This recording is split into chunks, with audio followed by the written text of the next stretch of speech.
All right, so at this point, you've seen enough explanations of mine about where these exponentials come from that arose as applications to come up with functions that modeled either exponential growth or exponential decays like that. But believe me, up to this point, I still don't want to give out any formal examples yet because I want you to learn some more understanding before I start giving you into the correct procedure to come up with your own the modeling function, because at the tentative goal of my lecture here is so that at somewhere in the later part of the lecture you should be able to formulate for yourself your own method, okay, or at least you can learn from the lesson here how to derive your own, how to come up with your own exponential function to model your own exponential growth and decay problems out there, okay. But so before I'm able to deliver any example, allow me to put in some more understanding, some more detailed understanding, okay, and then once it comes to the right time and where I feel like anyone watching the video is ready for taking some example, okay, and then I can start giving out the example to systematize the number of steps to derive your modeling function as an exponential function, okay. And so now allow me to pick up in the next detail that, so throughout those we have seen earlier throughout problems 1 to 4, and even if you try that, if anyone who love to try things independently, you are more than welcome to try finding your own basic exponential function right from problem number 5 already, even though I did not do one formally within my lecture here. But you can see already that we came up with various different exponential functions, and the base came out quite directly relate to the rates given in the problem. Okay, and so we got base 0.87 in the decaying problem number 4. Okay, we got the base 1.07. 4,000 times 1.07. So maybe let me write it down right here. So in problem 1.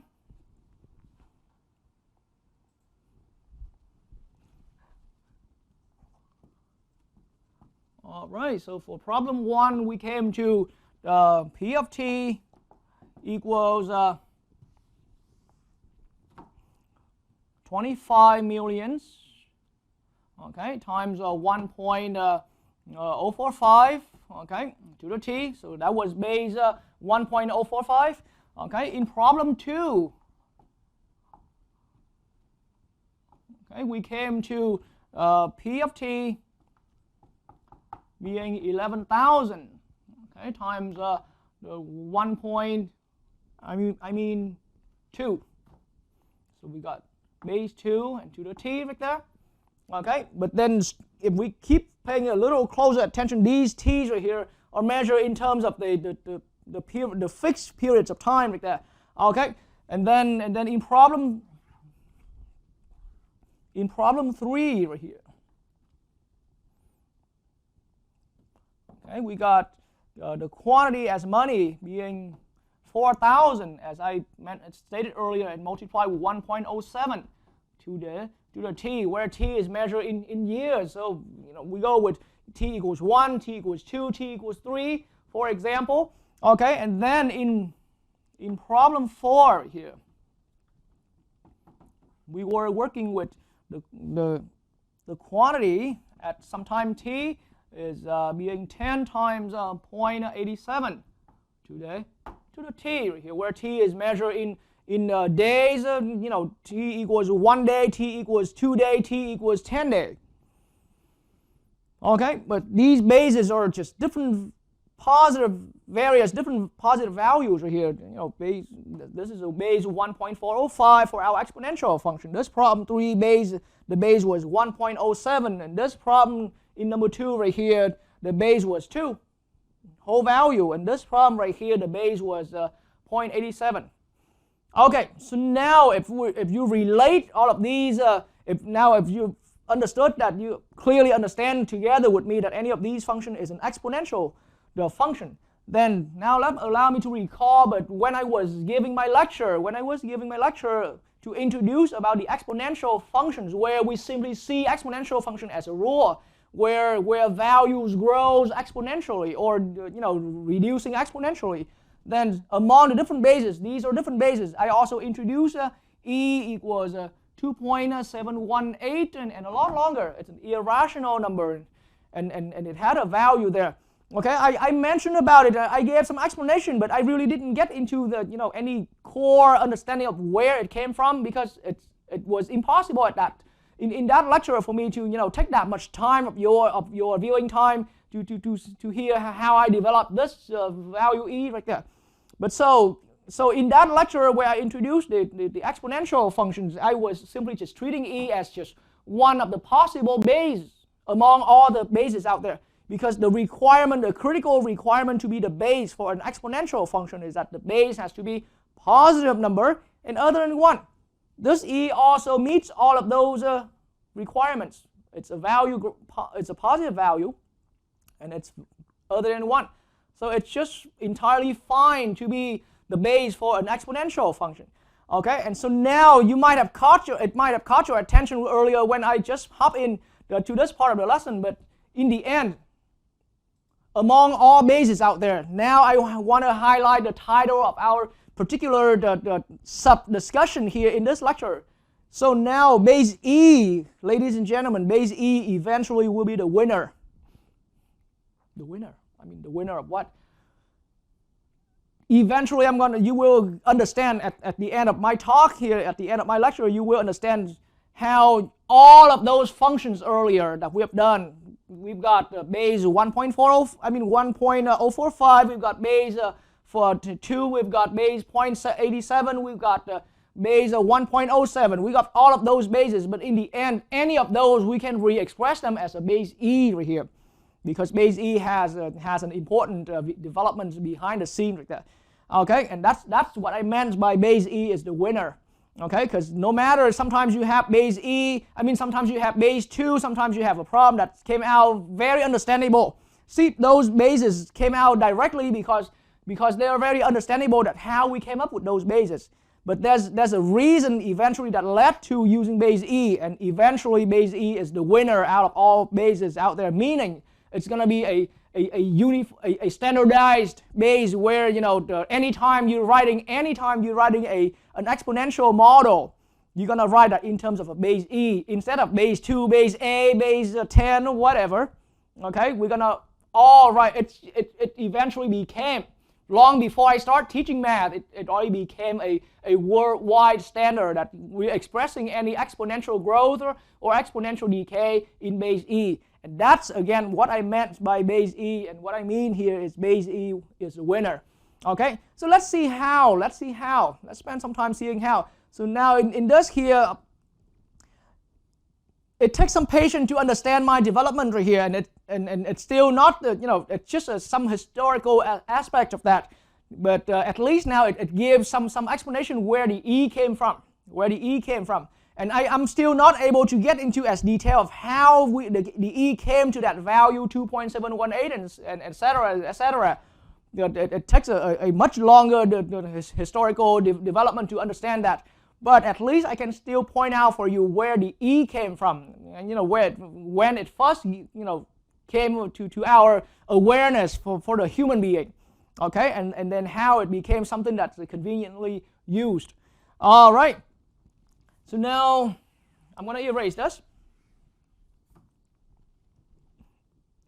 And the whole story of the E really came out from the financial math problem. Okay? I really spent a good significant amount of time researching for myself, and I'm over 90% convinced that E came out originally as to serve the purpose for financial math. That's the first place where E came out right there. The first generation of mathematicians who realized the existence of E, they were doing this to serve the purpose of a financial math problem. And okay, and so So here's how it started. Allow me to indeed. So, and that's why I included problem number 3 in our problem banks right here, in our problems bank right here, so that you can see that we have a good number of problems from different fields right there. But problem number 3 specifically was from the financial math field. Let me bring back that problem. All right. So right here, this is our problem number 3 right here. It's, so 4,000 is invested in a bank account, right, as an interest rate. As an interest rate of 7% per year, or we can call that 7% annually. So now with that understanding, and this is just a description, I didn't even bring in any question yet, okay? And so the way how it is just like any of the problem we've done earlier. Okay, so now allow me to mention the following. Now this is time where we need some patience to go through this here a little bit. Okay, so the work process I've done earlier when I was working out problem number 3 right there. Okay, so yes, this is when t equals 0, right? Then we and allow me to make it quick here. When t equals 0, yes, that's our initial time when we got 4,000. When t equals 1, but now understand this clearly as 1 year later, because that's what t is measured in. Okay, so this is 1 year. So in 1 year, we earn 4,000 plus another 4,000. I mean another 7% of the 4,000. So that's why we had this in our work earlier, and that's how we came to 4,000 times 1.07. Okay, and that's how I had that. But now, how about specifically? Let's stay in this form right here. 1 plus 0.07. That's specific. But this is, we jump, and it's the way how investments work. I mean, the investment here is just a rule that's set out between, so it's a rule that's set out by humans. So money growing is not as natural as those growing process would, like in bacteria or in the population growth. That's really natural. No one can control that, except for those other natural resources that can limit it, okay? But for money to grow money, we can control it because we set the rule for it.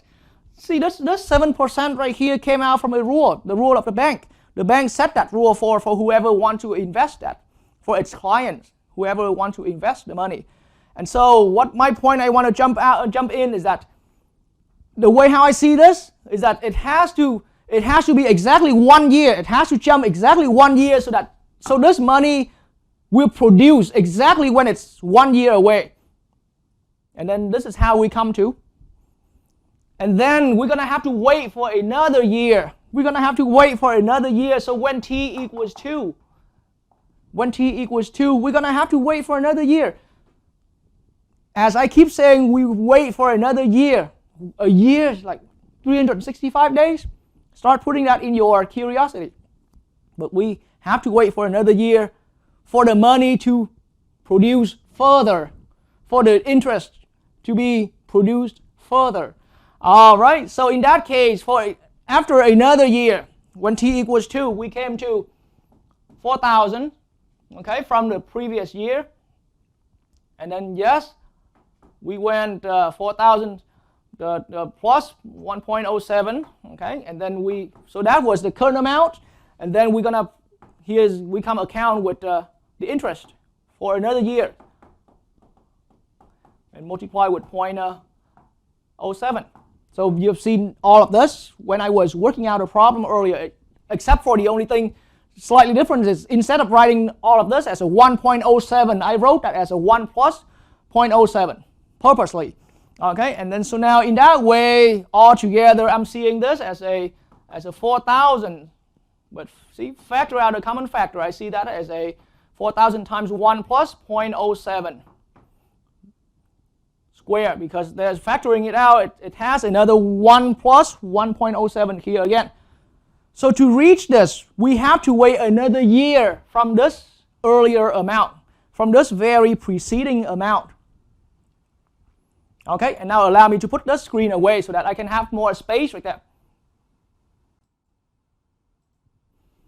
All right, so now what about when t equals 3? So see, the time is also written in each jump, in each equal jump of 1 year away, 1 year away. That same equal jump is produced here. And so if it's 3 years from now, in this repetitive pattern, we can start making that conjecture, that generalization, that it's 4,000 times 1 plus 0.07, but 3. But see, again, to jump from 2 years away to 3 years away, that whole year, the money in the bank stays the same the whole year until when it hits exactly that instance 3 years away, then the accountant is going to start doing the calculation at that instance. I'm assuming that I'm trying to take you back to that historical point where there were no computers, so it's not like a one click the computer generate the new amount. That's what happened. That's what's happening in these modern days where a computer is here. Okay, but in the historical time point right there, then we need an accountant. We need a person who was doing all of this calculation for us. So for that person, he didn't have to do the calculation throughout the whole year. He only need to wait until, hey, when it's exactly another year gone by, then he's going to come back and look from record the previous amount and add on, accumulate on with the new interest to come up with this new amount right here. So we keep coming up with new amount, okay? And so now you clearly realize there's a jump. And see, in the problem here it says annually. It says annually. Okay, so this rate right here is measured in terms of annually. So the jump here is in every year. The jump of time is by default. For this problem, the jump of time is at start, annual. Okay, annually, or by year. Okay. So now I keep along the work here. I keep encouraging you earlier. I kept encouraging you earlier to put this in your curiosity about. So what about in those half year? What about in those half year, or how about 3? What about did we have an accountant that did the calculation once in every 3 months, meaning once in a quarter of a year? Thing as far as if you are doing a real investment, sometimes we can become impatient, or it's a different deal. It could be also a different deal. Some deal, say a deal like this means the bank offer for us a plan, a deal that, hey, the money is only going to regenerate. The money is only going to generate new interest at the end of each equal jump right here. But anything in between, nothing in between. All right, and that's the idea. So now as I'm pointing that out right here, so now in the same problem, allow me to swing to the other board, and this time I want to keep that problem there on the computer. Okay, I want to keep it here, and then I'm gonna write down some question. And this is still not an example. So I start putting into your curiosity earlier. So earlier in the problem I've done, we only earn more interest. We only earn more interest by every year jump, every equally 1 year jump, 1 year jump. So if you today you bring in $4,000 into your bank account, you won't get any interest until exactly a year from today. And then from that time you earn the interest. So it's not a big amount yet. And then another year gone by just to wait for another 7% of just whatever happening at the end of a year away from now. Okay, and so somebody is impatient, so we're gonna ask the bank for a different plan. Hey, Mr. Bank Teller, hey, Mr. Banker, I mean, is there a different plan that I can see, so that when I look into my record, my bank record, I can see the money, the interest is growing faster. Okay, so now the banker is gonna tell, we can offer you. So with all that information right here, $4,000 is what we invest in the bank right here, right? And the bank already offer 7% the interest rate annually. But now the banker offer, hey, how about for you, sir? Since you have been a loyal customer, we can offer you that exact rate right there. But how about your interest is compounded? How about your interest? Okay, is compounded. All right, is compounded. How about quarterly? I initially, in my own thought, I wanted to think of semi-annually, but let's go with quarterly to make it a little more interesting and exciting. So how about compounded quarterly?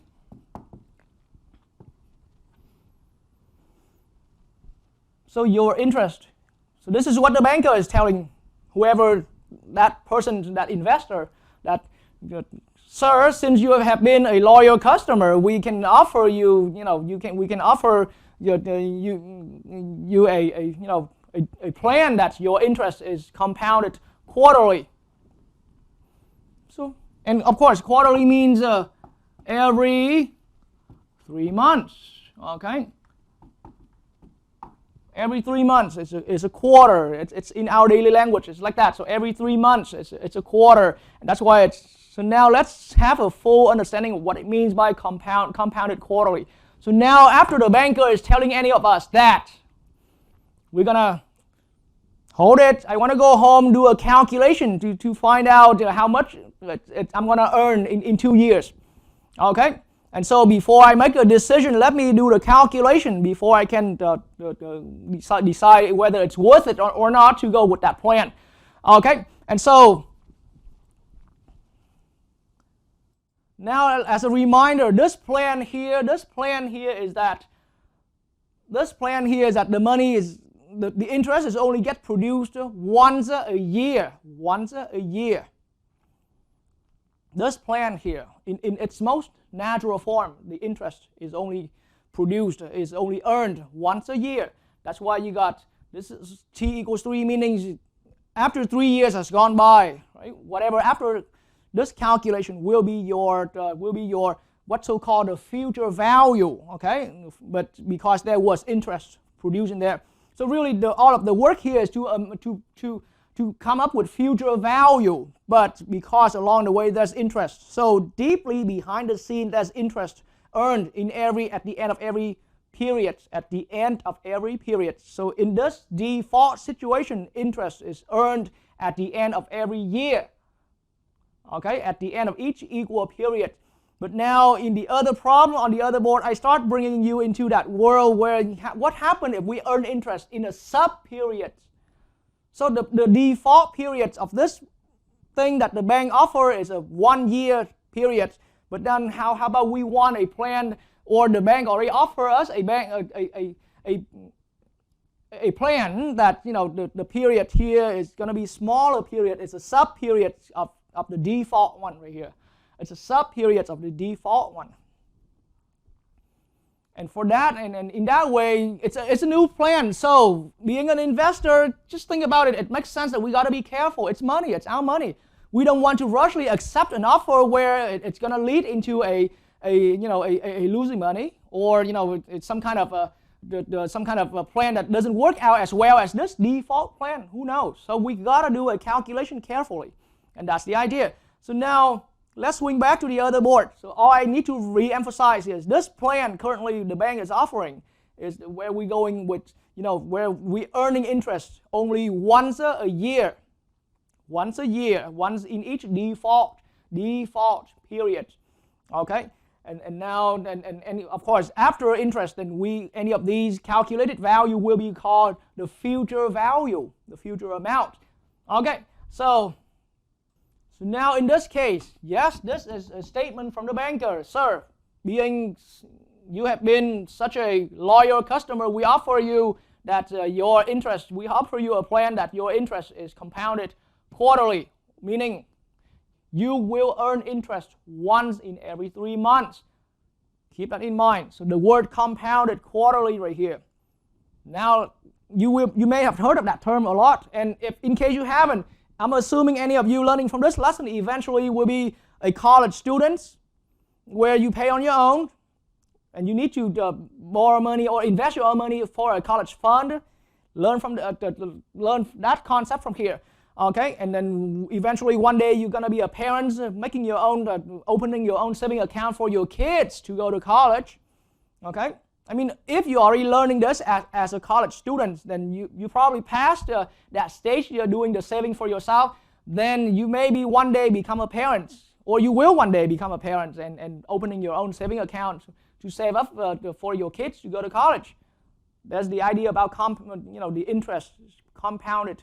Okay, so now the banker is telling us, sir, being a loyal customer for years, we offer you a plan that your interest is compounded quarterly.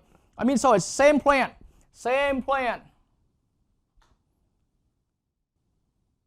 And I mean, same rule over here with the bank right here. So this is your money, but this is what's offered by the bank right here. The interest rate is 7% per year. Okay, but now on top of that plan, the bank is offered that, hey, but we can compound your interest for you. So we can calculate the interest for you once in every 3 months. That's what it means by compounded quarterly. Okay, your interest is compounded once in every quarter, or quarterly. That's what compounded means. So now, back to what I was describing, the situation, we're sitting right there at the bank to do our own calculation, or we go home and come back in a couple days, but we need to do a careful calculation. So if we go home, okay, and do our own calculation, how do we know if it's a plan that's working better than the other plan? Because if it's not better, why are you dealing with all that headache? Okay, it's harder to keep track of. So this is what we do right here. So think about if the interest. So now we go home, we're going to ask ourselves, if the interest is compounded quarterly or is calculated once in every 3 years, I mean once in every 3 months, okay, then let's put up a scenario over here. How much will be in about 3 years? How much will be in 3 years? How much will be in 3 years? Okay, so yes, t equals 3 right here. T equals 3. How much will be in 3 years? Because t, of course, the time is in years, just like how the problem number 3 brought up right there. So time is by default going by the units of years right there. But now just be aware that we break the periods for compounding the interest into once in every 3 months, once in a quarter. Okay, so we want to put up this scenario over here. So how much will we earn in 3 years? All right, so take note of this question right here. I need all that board, and I want to leave the other information there. So how about for this problem, just allow me to keep this and come up with this final value right here. I mean, this is the value in 2 years. I didn't have to calculate the final value, but here allow me to show the final calculated value for the 3 years right here. This is the plan where we went annually. That's the interest is calculated annually. So, all right, so just now, according to my calculation right from the computer screen, I came to, so in 3 years, if we brought in initially 4,000, and if we stick with this, annual plan where the interest is only earned once in every year here, once a year, then in 3 years we will produce for ourselves interest accumulated together with initial amount will come to a future value being 4,900, okay, and 17 cents. Well, rounded to 2 decimals. Okay, this is called a future value, but in the end, this is not a financial math course, so allow me to just be brief on these terminologies right here. Future value, including interest and all that you have earned, came to 4,917 cents. So we want to compare.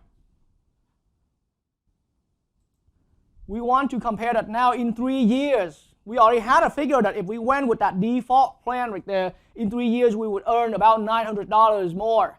okay, into our amount, which is pretty yummy if the bank is willing to offer a rate like that. It's offer a rate, 7% per year, okay?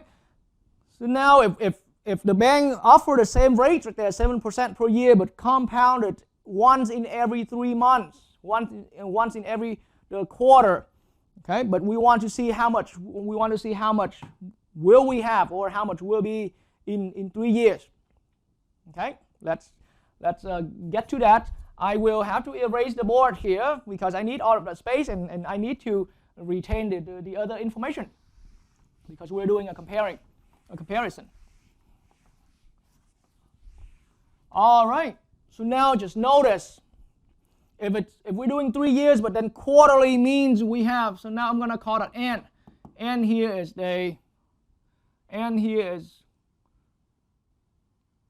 4 sub-periods. Think of that for a moment. Think of that for a moment. Because each year, if recall that we're calculating interest once in every 3 months, that's where we call a quarter. So there are 4 quarters in a year. See? So I'm going to open parentheses here. 4 quarters in 1 year. That's why. And so now, generally speaking, I'm going to call n here as the number. And in this problem, it's 4 sub-periods. Okay, but generally for other kinds of problems right there, out there, more generally, then it's n is the number of sub-periods. So there's a default period that I introduced on the other board, and now there's the n here is being the sub-periods right there. Okay, and so now, here's how things work. So, and I still need more space. So after writing this down, sadly not too long ago, but I had to erase it. Just keep in mind that in our case, n equals 4. Okay? Because there is 4 quarters in a year. So n equals 4. That's all I need to indicate right now. So now at time equals, when t equals 0, right?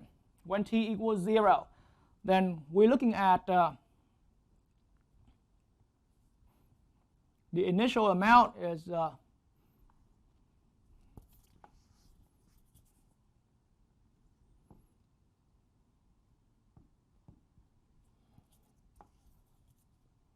$4,000, okay? 4,000. But now, for the first period, really it's no longer 1 year, but for the next jump right here, for the first sub-period, now I'm talking about first period.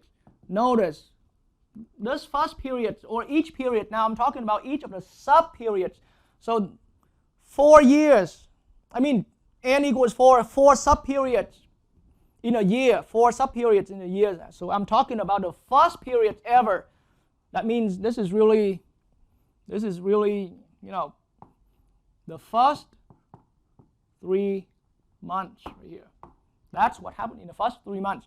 Or another way of saying first quarter.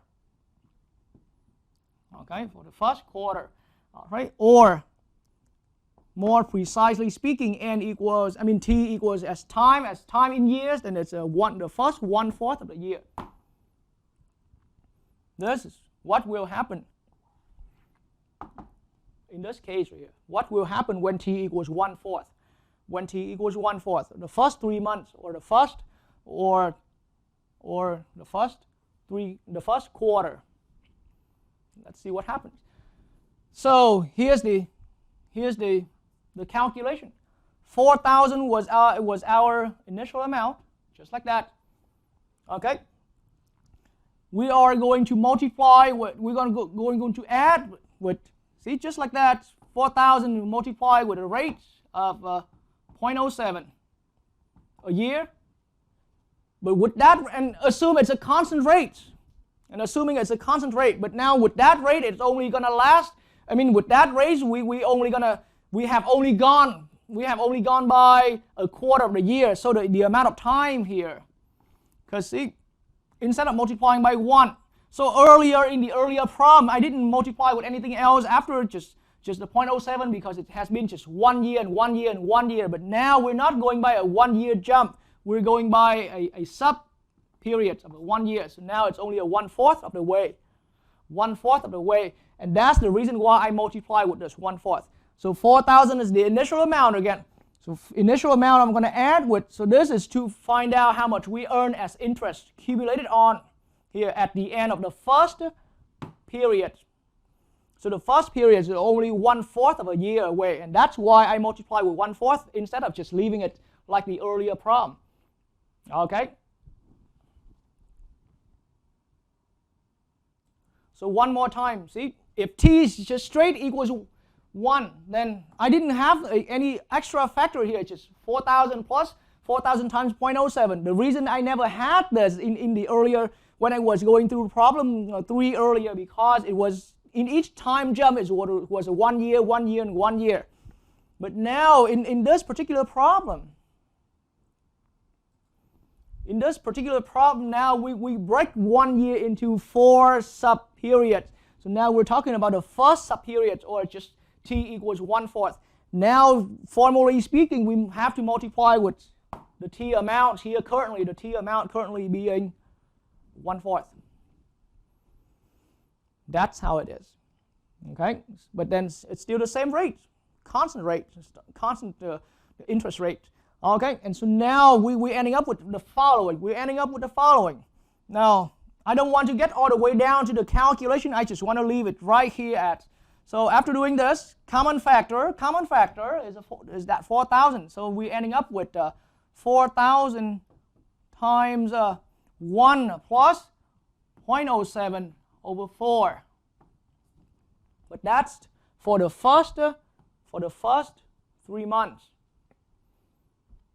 So here, similar or analogous to our work earlier, we call this is the growth factor, whereas the 0.07s multiplied with the 1/4 together is called a compounded rate right there.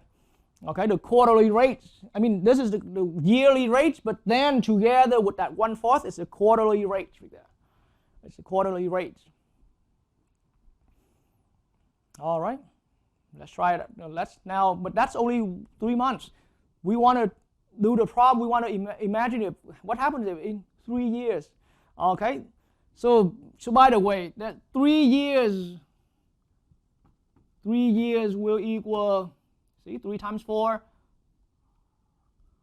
12 months.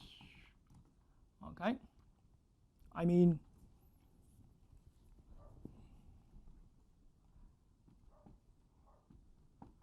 that's how far we have to go. So far we are just at first quarter, and then we still have 11 more to go. Okay, and so, but now we start having a formulation. Second period, okay, or means it's the second quarter, or the second 3 months. Or this is when, specifically for time, it's t equals 2 over 4. Allow me to write a fraction in some rare instances. Allow me to write a fraction in irreduced. I mean, in an irreduced form, like a form where it's actually not reduced yet. Okay. So now, how much money do I have there? So from the previous. So this is right here is the previous periods. Now this is the next period. Very similar work I've done. So it was 4,000 times 1 plus 0.07. Allow me to write real small. That's the current amount, or the amount from the preceding the periods. I'm going to add with that same amount, 4,000 times 1 plus 0.07 over 4. But I'm going to multiply again with another 0.07. I already ran out of space. 4,000.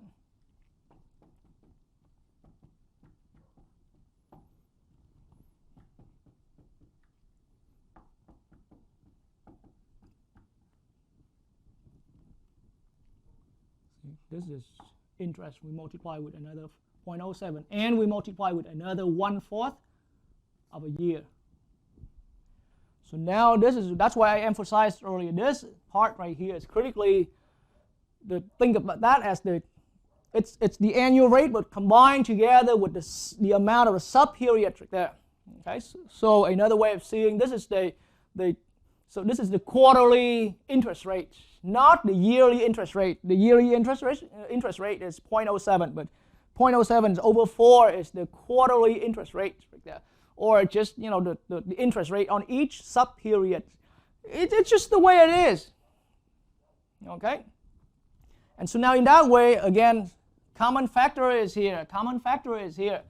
Okay, so let's do the same old algebra work right there. I'm going to bring it down to, see, factoring out the common factor, we're now looking at 4,000, but shockingly times 1 plus 0.07 over 4 square.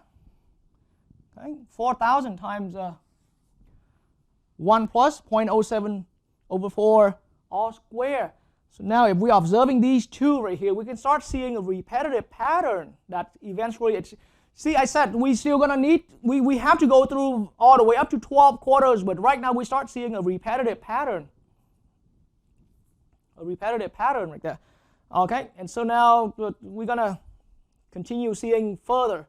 All right, so now, so here's some generalization, some connection right here. I need more and more space, so now I'm gonna erase this part right here. So second quarter is done. So let's now look at third quarter. Okay, third quarter, or third period. Well, now just get straight to say third quarter. All right, this is when t equals 3/4. All right, and so now what I have here, yes, the amount from the previous period, it was 4,000 times 1 plus 0.07 over 4 square. That was from period 2. And now I'm going to add with whatever that was from period 2.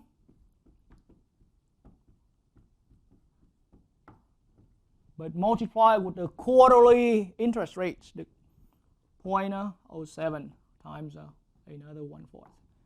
Because it's quarterly by multiplying that by a quarter of a year, of a quarter of the default time periods. And default here doesn't always have to be a year. Default is whatever the starting out that's given, that's offered by the interest rate from the bank right there.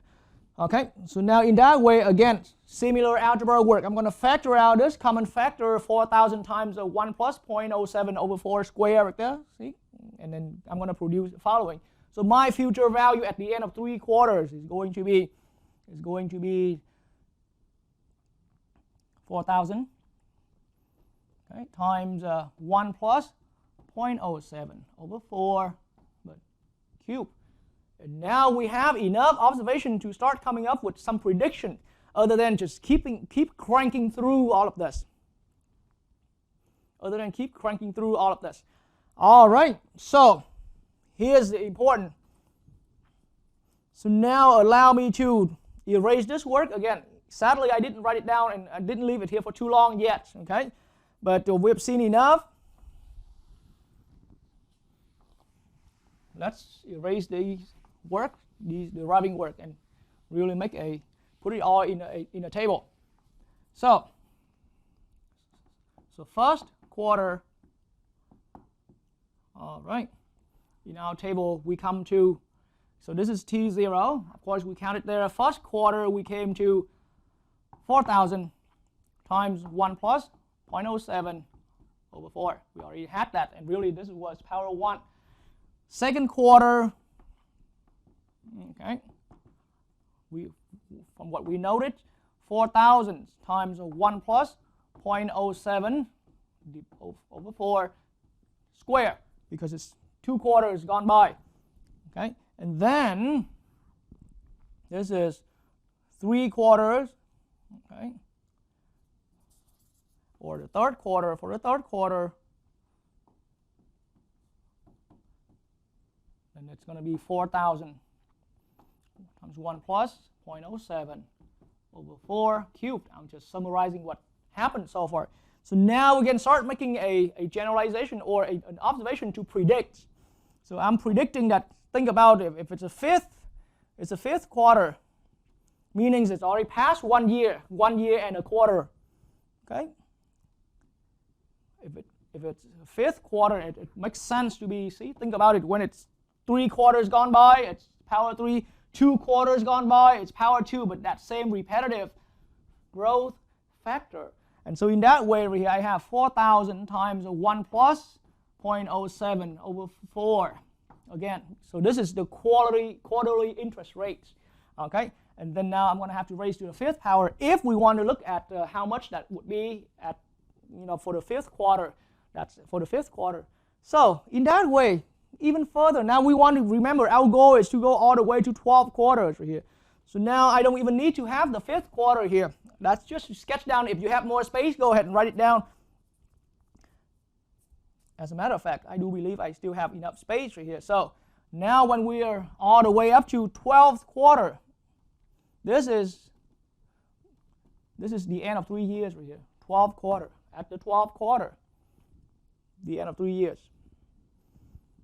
In this pattern, I'm seeing that it has to be 4,000 times 1 plus 0.07 over 4, but raised to the 12th power. Okay? At the end of 3 years, we raise that to the 12th power because at the end of 3 years, there are 12 quarters. And remember, we're going quarterly. Our interest is compounded quarterly. So as far as real money, allow me to swing over to my calculation right there, my calculator on the board at the computer station. All right, and so in 2 decimal places, which is usually what we go with, right, for our currency, then $4,925. $25 better, and even more. 76 cents. All right, so at the end of 3 years, if our interest rate was offered to be compounded quarterly, we will earn more. Here, look at the final result right here. At the end of 3 years, at the end of 3 years, we're going to get $4,925.76 right here, compared to the final outcome by going with the default plans, going with the default periods right here. We're only going to produce for ourselves $900 extra. So that's after accumulating with all the interest right there. So here with the quarterly plan, in 3 years, we already grow $25 higher than this. All right. And so now once we've come up with this idea right here, we're going to come back to the bank and say, all right, so now I agree with you, banker, Mr. Banker, that I'm going to go with this compounded quarterly plan right here because it obviously making more money for us. So now the banker is going to say, okay, we're going to go with that. So now, before we really finalize this idea right here, then let's see if that's the 12 right here. It's 3 years, yes, it's 3 years, but let's see what's going on with that 12 a little bit. Okay, because we want to have even we want to have a deeper understanding of our plan before we go on. Okay, and so yes, in 3 years you already know this, so you're gonna go to accept that deal, that plan offered by the bank. But now on your own curiosity, we're gonna say, what about, right? What about in T years? What's the general formulation? What about in T years? What's the general amount? So see, that amount Q of T, how much will we earn as a general formula in T years? All right, and so now here's the idea. Just think right here when T equals 3, right here. With that problem, when T equals 3, we had, that was 4,000, okay? 4,000 times 1 plus, and by the way, when T is equals 3, the better symbol of writing that is Q of 3. So we found that so this quantity in 3 years, there were 12 quarters. So it was the 1 plus 0.07 over 4, okay? And then we raise that to the 12th power. But then a little more as a secret right here. Now we're going to unlock that secret. 4,000. I'm going to multiply with 1 plus 0.07 over 4. And 12 is the same as a 4 times 3. 12 is the same as a 4 times 3. And so now let's unlock a couple of things right here. I purposely wrote that down. 12 here is a 4 times 3. And this growing factor, this growth factor is exactly the same. But so, allow me to do this. This 4 right here is consistent with the 4 there. You see, because we got 4 sub-periods in a year, 4 quarters. A quarter is a sub-period in a year in this problem. And so that's why we have that.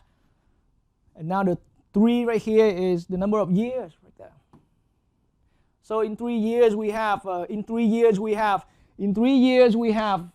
formulation like that when t equals 3. So what about in t years? Now we can start making a real good generalization right here. I mean, for any one of us here only at a pre-calculus course, then this is the best we can go right there. Okay, we don't have the formal tool to get with all of that, but it's enough right from observation. So in t years generally it has to be 4,000. Okay, plus 1 plus the 0.07 over 4. Okay, but multiplied by 40. See, in t years it's 40. In 3 years it's 4 times 3.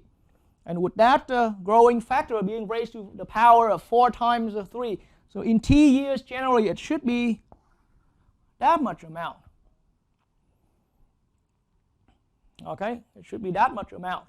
All right, so this is starting to unlock a new world for anyone thinking about doing investments. It's sweet.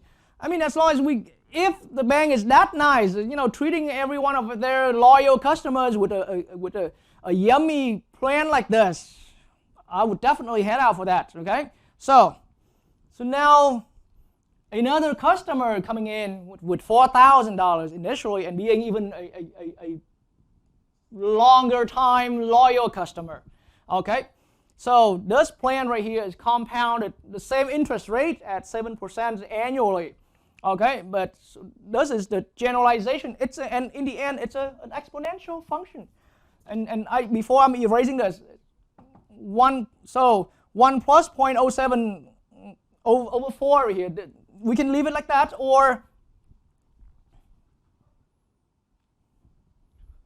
we can write this as, and just now I had to quickly to stop by my computer at the computer station to graph a calculated value, but it's also can be, you can rewrite that as 4,000 times 1.0175 to the 4t. It's entirely an exponential function, and that's what my point I'm trying to say like that. It's entirely an exponential function. Okay, so let's even put it further. Okay, let's even make it further. So this exponential function has a coefficient in front of LT. You can also just raise the 1.0175 to a power 4 right there. Okay, and make that as one base and raise to a t power. You have another choice of doing that. Okay, but I just want to emphasize that for going quarterly, we got this base right here that came out from our annual interest rate that was offered by the bank, and then divide by the number of sub periods in each default period right there. And so 1 plus 0.07 over divided by 4 in this case, and then we raise that to the power of 4t. Okay, so now back to what I'm about to say earlier about there's another customer who's even a longer time loyal customer. Okay, so back to the problem. For that other loyal customer, the bank has to offer even a better deal. So how about the bank is going to say, hey, your interest is compounded. Your interest is compounded monthly.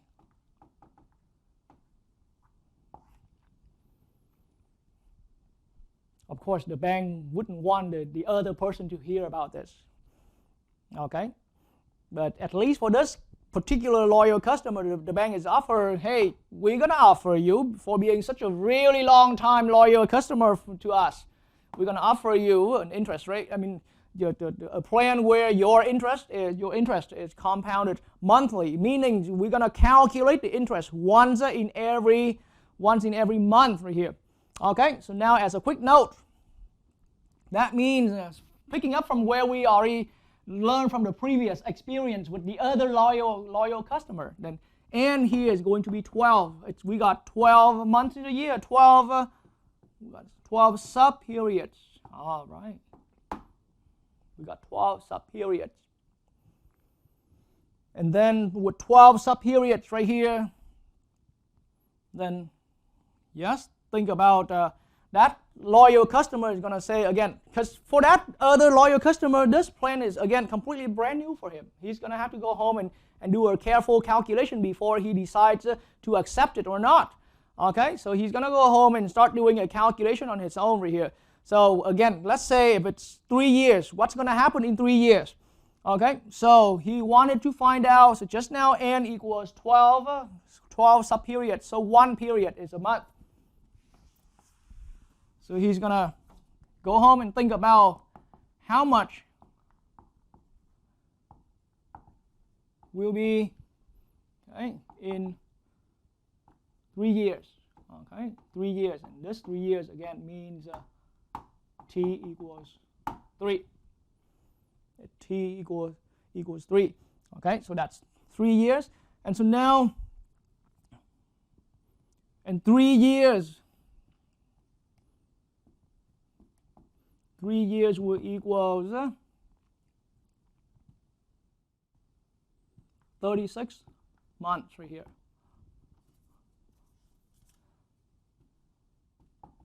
Okay, 36 months, and so it's 36 sub-intervals. That's the number as well.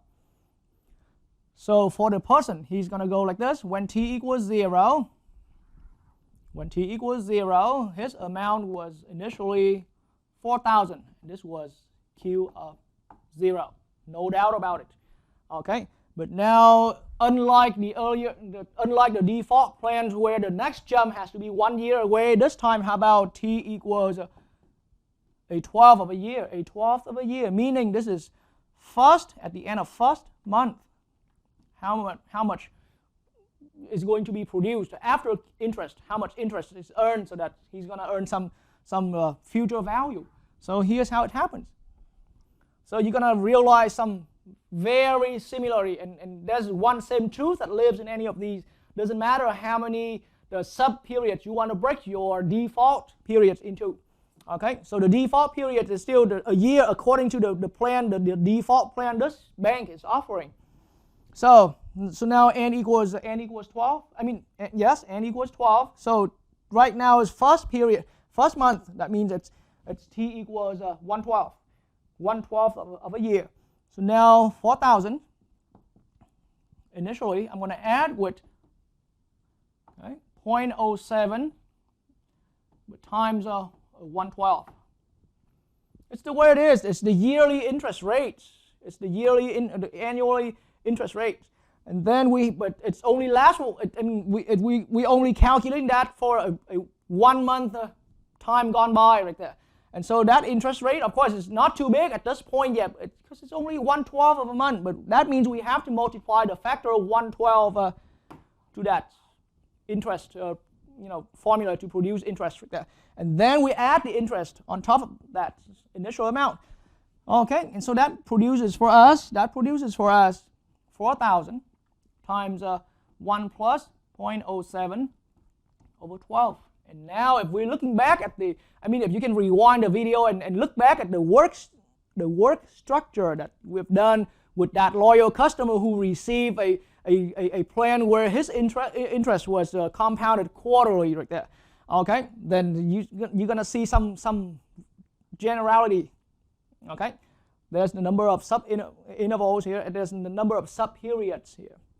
And then that's just the standard default interest rate. Okay, and so, good enough for that. So now when t equals, again, allow me to write that in fraction that's not reduced. I leave this as an irreduced fraction right here. But this means the second month. All right, so for the second month.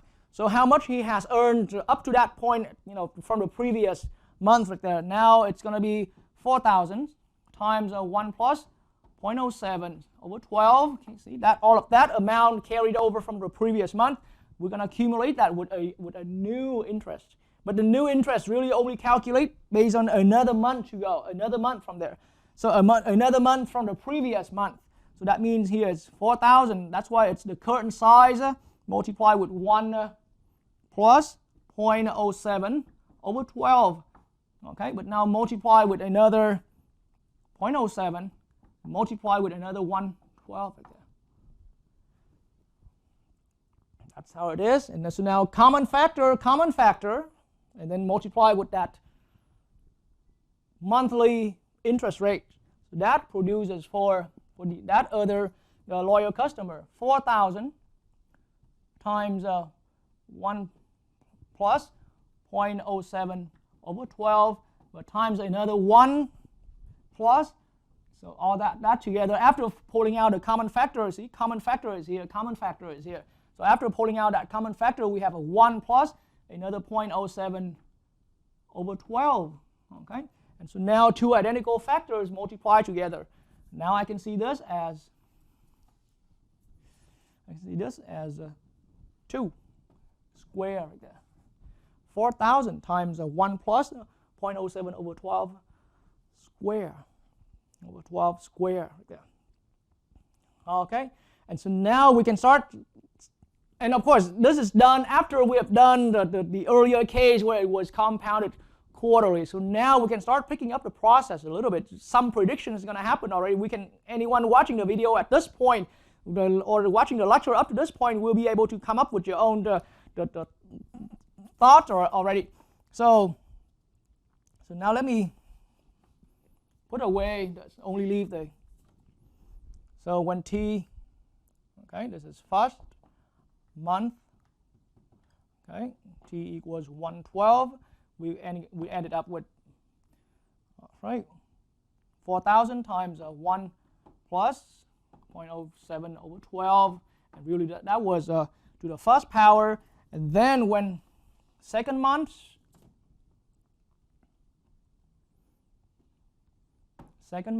we came up with this formulation. So it was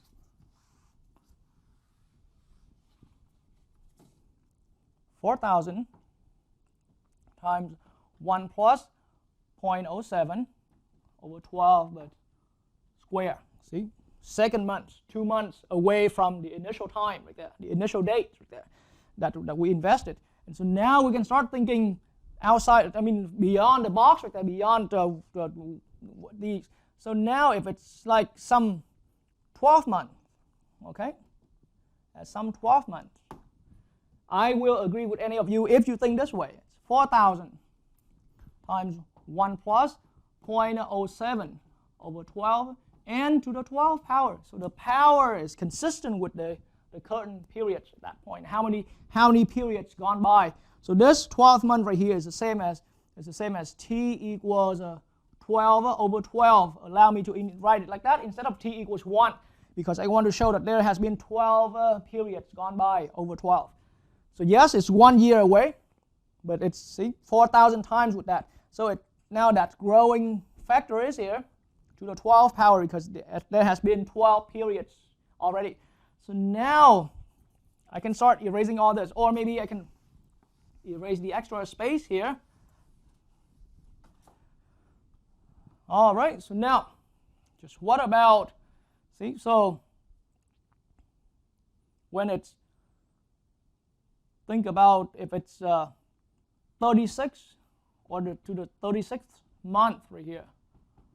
All right, for the 36th month, then what can we think? What can we say? It has to be, the amount has to be 4,000 times 1 plus 0.07 over 12, okay, and raised to the 36th power.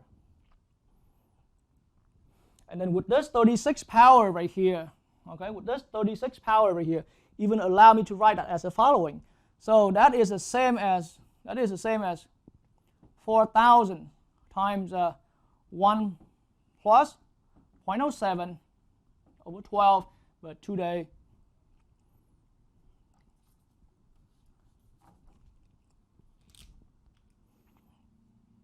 over 12, but to the 12 times 3. So this is the end of 3 years. They're 36 months away. 3 years equal 36 months. And so now we're going to start being able to coming up for ourselves a further formulation. Okay. And so now, after putting all these together, and now I have to erase it.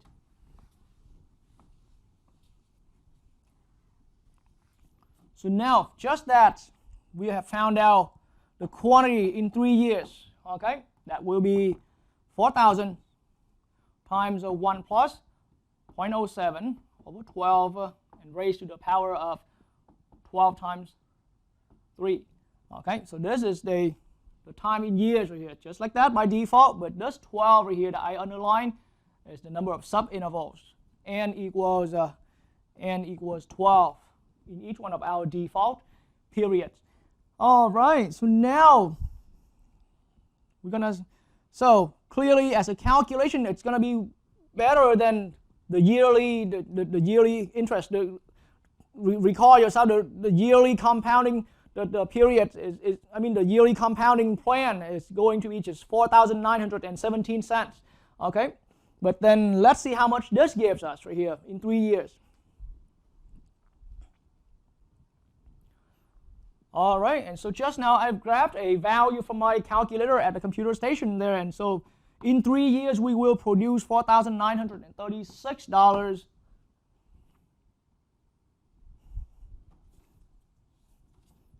$31.70. That will be surely better than the plan that we went with for the the annually compounded plan right there, annually compounding plan right there. And so now in that way, for that loyal customer, surely he will come back to the banker and say, yes, I'll go with this plan. So upon accepting that plan, now the man is going to go home and say, what about generally? What about in T years? How much is he generally earned?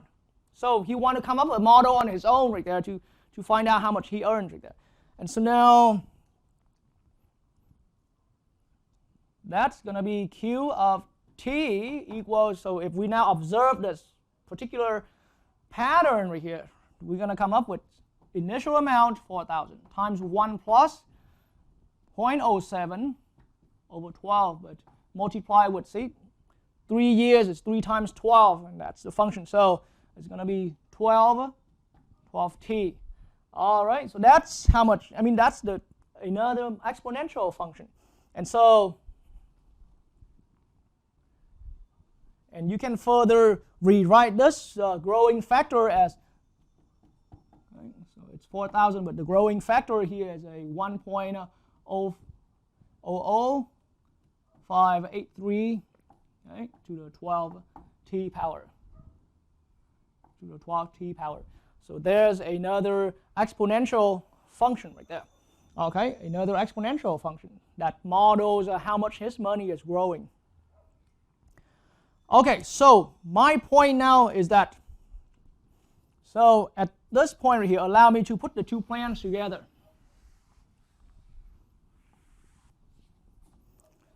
All right. So for that customer who had a plan where it's compounded quarterly, this is n equals 4. Then his model, the modeling function for that customer, Q of T equals 4,000 times 1 plus 0.07 came out from the annual interest rate, but we divided by 4 because there are 4 sub-periods in each of the default period, but now we're going to need to raise that to the power of 4t. Okay, for the customer who received the compounding monthly, okay, the plan where his interest is calculated monthly.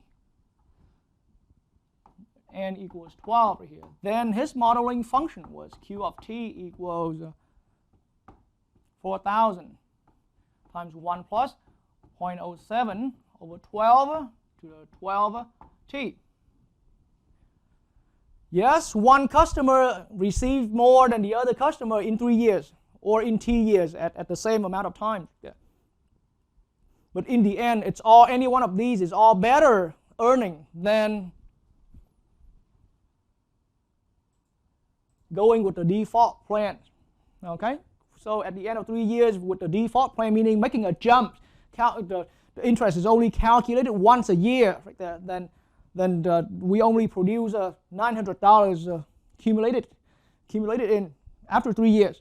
But now with the quarterly or monthly, okay, so quarterly we can calculate, in 3 years we can calculate by substituting 3 into the function here, and we will earn, at the end of 3 years, our amount available in the bank will be $4,925 something that I've calculated earlier. And just now, see, 3 years, but that's the same as going through 36 sub-periods, or basically 12 times the number of years, 4 times the number of years, okay? And so this is a different modeling function.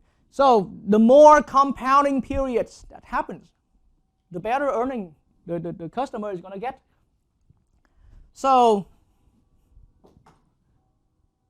in that way, some customer who already unlocked some secret of the banking system is going to start thinking, so in the end, yes, this is, I mean, if you have to go with that, then we have to go with that, but we have to wait for 1 whole year in order for the money to produce interest. And then any one of those, yes, it will improve your earning. It will improve your earning because the interest will be calculated more often, more frequently. This is more frequently already compared to the 1 whole year waiting. This is now, it's compounding, the interest is calculated once in every 3 months. And now with this plan right here, sweet, the interest is calculated once in every month right here. So there's 12 times in a year, the interest will be accumulated. And whereas here, 4 times a year that the interest will be calculated. But then, so there's another customer who's too smart. And he came up with an idea, the suggestion with the bank. Any way you guys, the banking staffs can offer me a plan where it's compounding, it's calculating my interest continuously. Because in the end, going quarterly or going with monthly or even going with daily, yes, we have higher frequency of the compounding, but in the end, it's still producing a jump. So even going with daily, it's still going day by day. So the money has to wait until the next day to produce again, to recalculate the interest over again and wait until the next day. So there's still a jump, okay? But since I brought it up, then let's quickly think about, if it's a daily, okay? If it's a compounded daily right here, okay? And let's assume that there's a 365 days a year in a year, 365, okay? Then that means in this general pattern that we understand, then in some years you will earn 4,000 times 1 plus, and then the interest rate offered by this bank is 0.07 divided by 365, okay, times raised to the 365 t. 365 times raised to the power of 365 t. So all of that's growing factor. So there's a similarity in all of these things, and there's a structure that we can notice now. And so if that customer desires more higher frequency of the compounding right here, of compounding, then see, we just increase the number. So now think in a bigger picture. What if that customer was asking for continuously compounded? Any way that you, the banker staffs, or maybe the banking staffs can offer me he's making a deal, a plan that's compounding continuously. Okay, a plan that's compounding continuously. So what does that mean by a plan that's compounding continuously? So I already investigated the compounded quarterly. Less frequency than compounded monthly. Or basically the ends get higher. The end gets higher from quarterly to monthly. And then the end gets even higher from compounded monthly to compounded daily. So we definitely, I'm talking about now we increasing the compounding to every instances. Smaller, even smaller than seconds. Okay, even smaller than seconds. So in another way, so this concept will wait for calculus course where your professor at calculus will explain in thorough details like that. But the idea now is that if anyone wanted your investment to be compounded continuously, okay, if you want that to be compounded continuously, the idea now is that it's going to be that Q of t, okay, equals 4,000 times 1 plus 0.07. Allow me to write it in a bigger space right here. Okay, Q of t equals 4,000, 1 plus 0.07 over n, over some general number n right here, to the nt. But then, see, because n is 365, so divided by n to nt, divided by n to the nt, divided by n to the nt. But compounded continuously means we're going to, so this concept will be taught formally in calculus, but here we just take that as some abstract understanding right here. So we will formulate this. Initial amount times 1 plus interest rate over n to the nt. But then we're going to let n, that's why I'm writing that in red ink. I will just talk about that, but I'm not going to be able to explain that at this learning level yet. We're going to let n, see the arrow symbol here, we're going to let n increases. We're going to let n increase to infinity. We keep letting n, we keep allowing n to get bigger and to get bigger. That's what brings us into the world of continuous compounding right here, continuously earning interest. We don't wait. So what's the difference? Going with the default plan, compounding yearly, we have to wait for a whole year long. The interest is going to come out once a year. The day you bring your money in, a year later, you're going to earn your first interest amount accumulated on top of what you have already initially brought in. Another year later, okay, it's going to calculate interest again based on what you have earned over the first 2 periods, okay, or at least over the whatever that you came to as a future value in the most preceding previous. So we have to wait for a whole year for each time the interest to be calculated. And then going quarterly, yes, it's better. Going quarterly, it's better, but we still have to wait. We have to wait for every 3 months to get interest calculated again. Going with monthly, yes, it's better, but we still have to wait for the next month to get your interest recalculated, to get your interest further calculated. Going with daily compounding plan right there, yes, it will definitely be better as well, but we still have to wait for the next day. Okay, we still have to wait for the next day for the interest to be calculated again. Okay, so now ultimately we want. Okay, it's all about any one of us just want the best for us, for ourselves. Okay, I mean we can't say that we are greedy, but if it works out, if it's possible, go for it. All right, so continuously here means we want a plan where it's keep generating interest for you at every instance, continuously calculating interest for you. That's what the concept about letting n go to infinity is all about. And so it's on this general formula, initial amount times 1 plus the interest, the annual interest rate, or the default interest rate.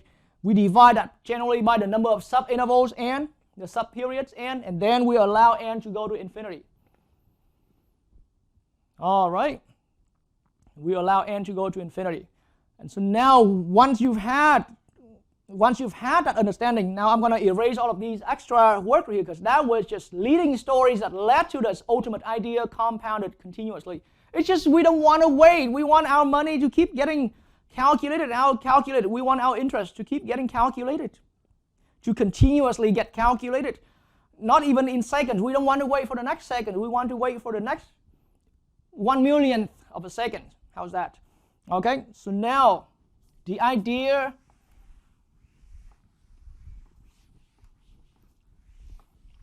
let me rewrite this small corner stuff again in a bigger space so that we can turn all of our attention to.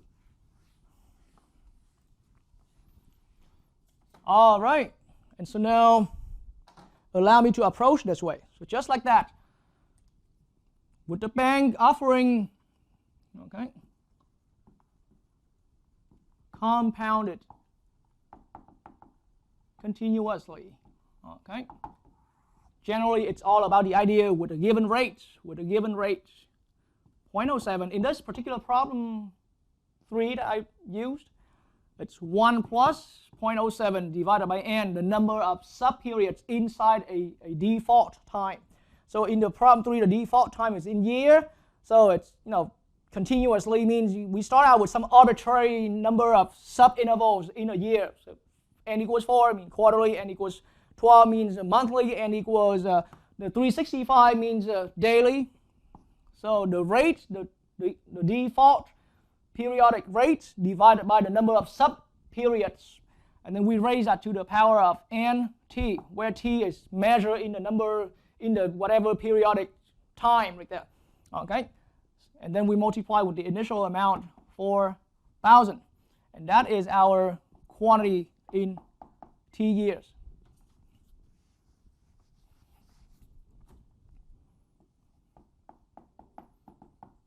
Okay, 4,000.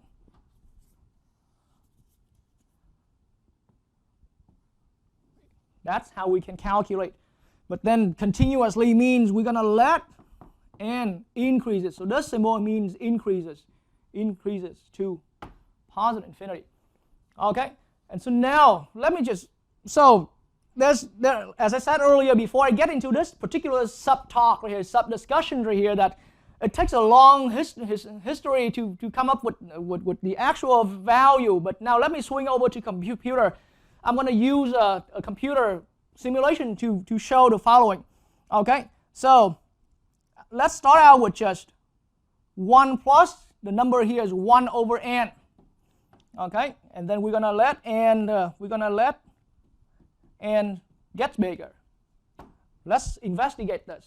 Okay, let's calculate this. This is particularly 1 over n as n gets to keep getting bigger and bigger.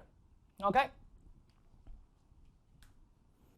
All right, so now with my Desmos graphing calculator, I can use Desmos as an illustration for the following calculation. So right now, this is the calculation setup that I had on the board, and we want to investigate. I introduced this, and I want to investigate how much this will turn out as I let n, as I keep allowing n to get bigger and bigger. So right now, for the default value when n equals 1, when n equals 1, this calculation is easy to understand. 1 plus 1 over 1, okay? That is 2 raised to the power 1. That's how our answer become 2 right here. All right, and then now I can increase to n equals 600. Anyone with a calculator can start trying out. Think about this when n equals 600 as 1 plus 1 over 600 raised to the 600 power. Your calculator can handle that as well. All right, but now I don't need you to waste your time verifying every step of mine, but now allow me to, you need to observe this closely as I'm going to drag the slider here for the n value to keep increase. My final destination is n to increase to, it's still a limit right here, it's still a limitation right here, but I'll increase to 100,000. Okay, and let's observe what changed here. So When n equals 1, we started out at 2. And when n was 600, as you have seen earlier, okay, it came to this value, 2.71. So this value does increase. This overall calculation does increase, admittedly. But here's the thing. Mathematicians in the past found out that as we keep letting n, see now my n keep rising, as we keep letting n, and notice how this is changing. Now you start seeing the value here, and I hope you start recognizing something special about the number here. As n keep rising, as my n value keep getting bigger and keep getting bigger. Now we're at about 26,000 already. Look at the value for this, 2.718 and more. But then I keep going further, and it's not going to swing away. It's still changing. It's still increasing, but not going to be much away. It's not going to be much swing away from 2.718. Okay, and I keep repetitively using that word 2.718, and I'll keep increasing. I'll keep increasing. Okay, I'll keep increasing the number of n's. And so now we have already reached to 55,000.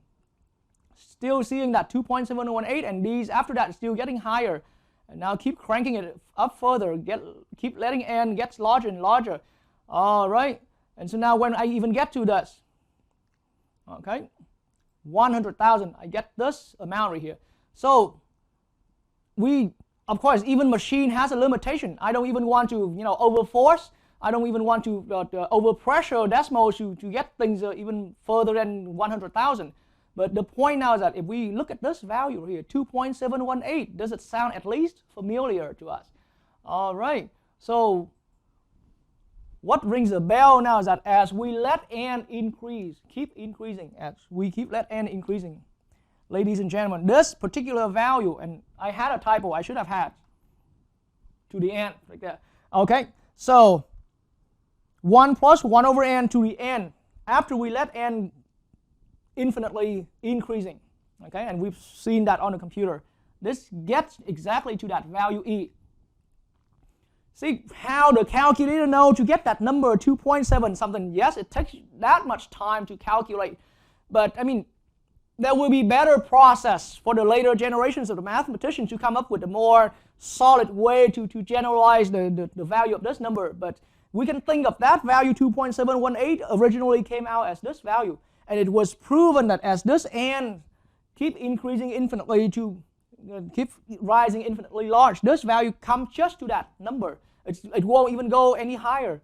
Okay, so and it's a constant. That's a constant. So now, beginning of this sub-talk right here, this subtopic of the talk, I talked about base e is a winner. Okay, so now this is where base e came from, because the motivation came from a problem like this. Financially, as a financial math problem, it was a problem where customers who invest money in a bank desire after some default rates, after some default interest rate given, the customer desire continuously compounding their interest. The desire the bank to continuously compound the interest for them, continuously calculate the interest for them. And so this doesn't even have to be in per year. This could be per month, and then we keep dividing a month into sub-intervals, sub-periods. We're talking about more frequency. So n is the number of frequency in one default period of time. And so now just think about in what if a rate is 100%, if a 100% rate, then it's the setup here is a 1 plus 1 over the number of frequency raised to the frequency right there, and raised to the and take n to infinity, and so that goes to e. And so now just think about this. Now I want to lead you into what if or what about. Okay, so in our problem, think about this n times t right here. Then we can think of that as 1 plus 0.07 over n, but we only need to raise to the n because raised to times t means this whole thing is raised to the power t. The rule of power right there. Okay, but now essentially as a core part, we want to focus right on this.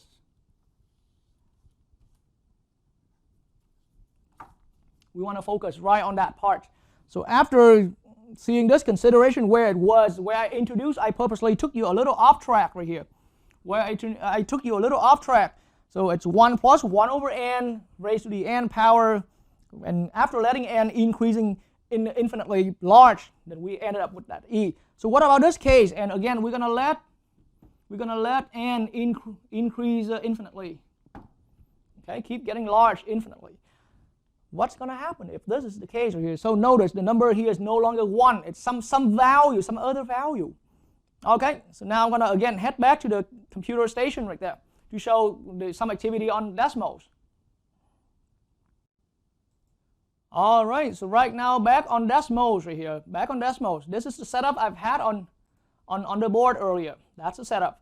So now, and we're starting out at default. How about n equals 1 right here? So when n equals 1, it's just simply 1.07. And you can verify that, that calculation with your own calculator with decimals.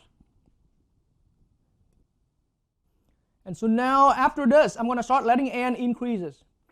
So it's still just in a 1 something, and now right now I'm already at 2200. N equals 2200, and I'll keep getting more, and it's not going much away from 1.072 something. And I keep going further, and it still seems to be just, you know, fluctuating around 1.0725. Okay, and I'll keep heading to larger and larger n as my n keep increasing. The value doesn't seem to change much. All right, and at least I can see that number 8 right here in the 6th decimal is staying constant for a long while. Okay, and it's still staying constant, and even that 1 after that.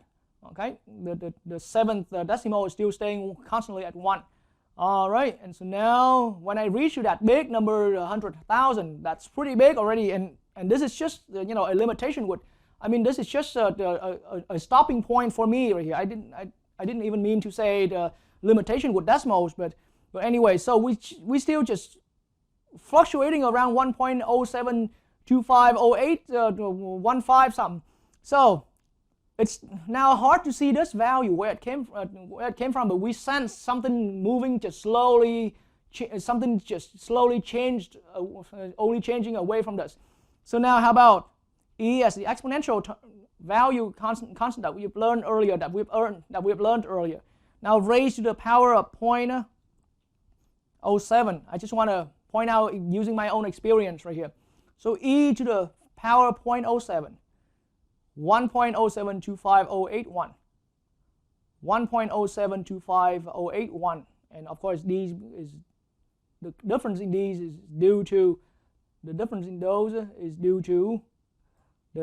this approximation didn't go far enough. Okay, and so now the point I want you to realize here is that back in this problem, if we keep letting n increase infinitely large, then this value will go to e, but raised to the power of 0.07. E raised to the power of 0.07.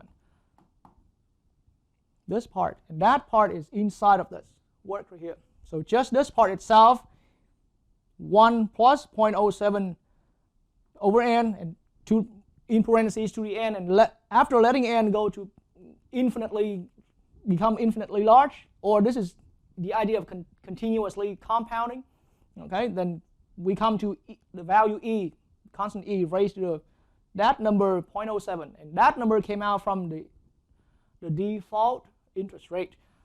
I would love to call it the annual, but the way how I see it, it's just basically starting out with a default period, and then n is the number of arbitrary sub-periods inside a default periods, and then we're going to keep letting n growing larger and larger. Okay, so what's the consequence here? So right into this problem, and allow me to still leave this here. Right in this problem. So now I know that if we desire 7% interest rate offered by the bank, this is right from problem 3 again. Okay, but 7% interest rate offered at the default period annually. Then now we're going to break that into arbitrarily sub-interval, sub-periods, and then let that number go to infinity. Let that number keep increasing infinitely. And so the expression itself here, in according to the rule of power, then we're looking at 1 plus 0.07 over 1 plus 0.07 over n, but over n again, and we raise that to the power t. And now that means we let n get bigger on this entire expression right there. So now in that way, we've just recognized right here from decimals that this is going to be continuously compounding. And in t years later, this will become e to the 0.07, and then raised to the t power.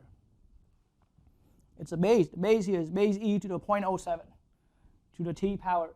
But so why not writing it all together as one base e? Because remember, in the beginning, earlier I was saying I'm trying to convince you that in the end base e is a winner. Base e is the winner. So this is how I'm writing it: 4,000. Okay, 4,000 times e. 4,000 times e to the 0.07 t, where this 0.07 was that default interest rate, or that the interest rate by the default, the time period right there. Okay, so now just think about if it was a different interest rate that the bank offered by annually or by the default period right there. So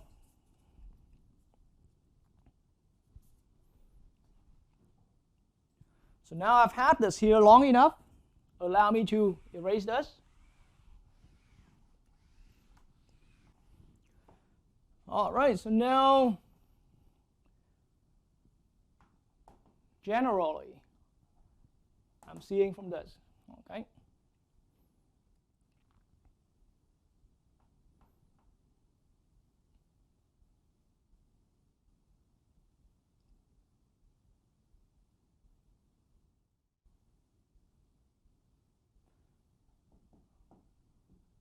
The future value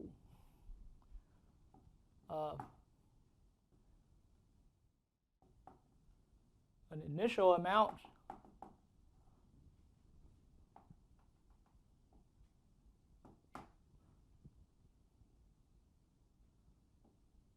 future value of an initial amount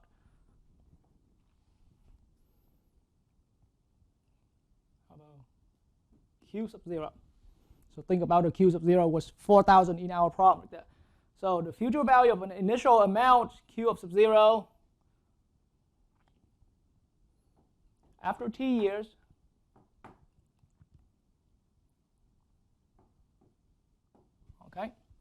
after t years, or it could be days, it could be the weeks or whatever, the basic periods of time right there, a default periods of time. Okay.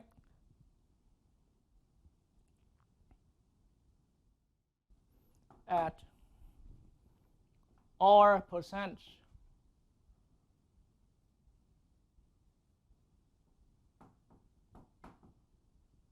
interest, or percent interest per, so if it's in years, per year, so that's the default rate, like the interest rate. So at R% interest per year, but then the concept here is compounded continuously. All right, this is what we just got into, compounded continuously, because we want to calculate interest continuously. Then that future value is given by one way of saying it. The quantity is q sub 0, initial amount, multiplied with 1 plus r over n, and we raise that to the nt, and we let n go to infinitely large.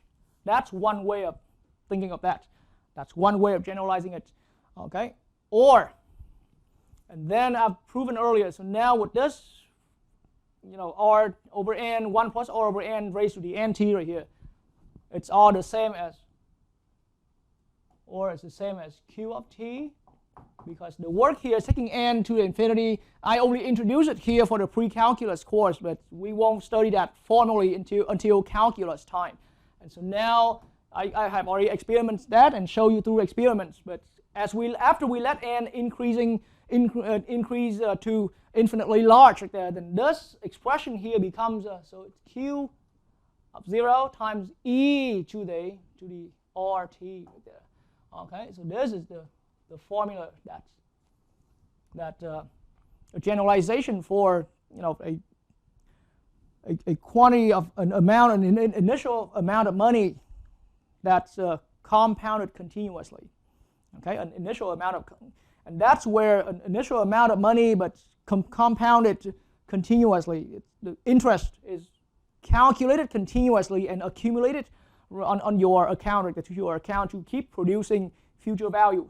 So it could be in year here, depending. So what I see here is it's a default period. It could be, aside from years, it could be, months or weeks or just days like that. Okay, but once we have a default period, we break that into a sub-intervals for the frequency and then keep increasing the sub-intervals. And that's how it becomes, that's how it became e to the, so this particular part right here, 1 plus r over n to the nth, we have seen that through experiments, but that becomes e to the r. Okay, and so multiply with the t, e to the rt. All right, and so now that's how we come with the idea about continuous, the compounded continuously. All right, and so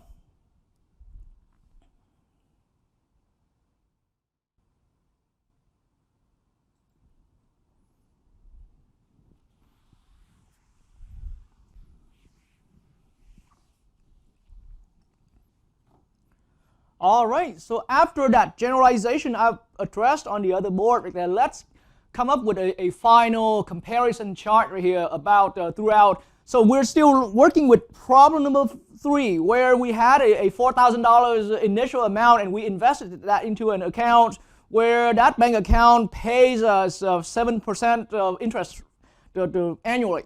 Okay, but now let's make a final comparison among all of the different compounding plans that were given to us, to different various customers. Okay, so now when it was by default, when it was annually, when we were compounding annually, then the modeling function for that came out at the end in t years. Okay, and I generalized this. So in t years we should end up with, in some t years we should end up with $4,000 times a 1 plus just simply 0.07 and raised to the t. Okay, and so in that particular situation, I have let's particularly calculate it when t equals 3 right there, and that's what I did on the other board earlier. Okay, and yes, this is the same as 1.07 to the t right here. Okay, so either we're writing it this way or writing it as 4,000 times 1.07, okay, to the t. And then yes, from this generalization right here,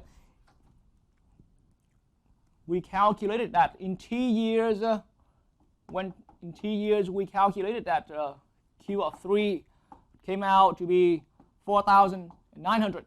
Okay, so this is a future value. If today is the day that we bring $4,000 into a bank and start our investment right there, then so with this deal, with this plan right here, that's where it's annually compounded, where the interest rate is calculated annually, right? Then in 3 years we are going to accumulate to the amount of money will grow to $4,900.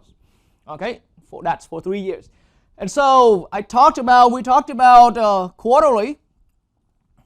Okay, this plan that where we calculate interest quarterly. If the bank would offer a deal where a plan where it would calculate the interest quarterly for us, then the function, the modeling function, eventually came to a generalization as 4,000, okay, multiplied with 1 plus 0.07, but over 4. So this is now the quarterly, the interest rate instead of the annually. So quarterly here is in respect to the annual. So well, for this problem here, I just want to also point out, but annually here, so annual for this problem right here, since we're extracting information right out from problem 1, so this is the default. Okay, annually is the default. Okay, the default time period. Okay. So anyways, so there are also other kinds of loan where the interest rate is started out with a default time period being monthly, and then we can still keep doing the compounding periods as sub periods inside of that of those the timely of those the smaller default time periods like that.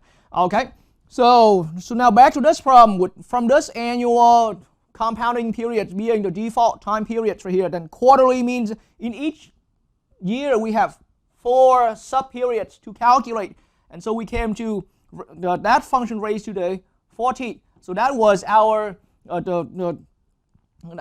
growth factor right here in that terminology we have already picked up. And so this will be as a function, it's 4,000. Okay, multiplied with so we can also write this as 4,000 times 1.0175 raised to the 4t, and this is an exponential function. Okay, and so this is already an exponential function, and this is also just the final form of our the exponential function indicating the future value if we go with the quarterly compounded or compounded quarterly. Okay, we'll go with that plan right there.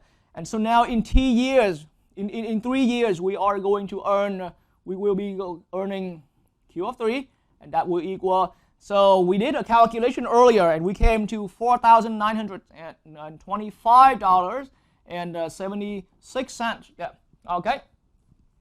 And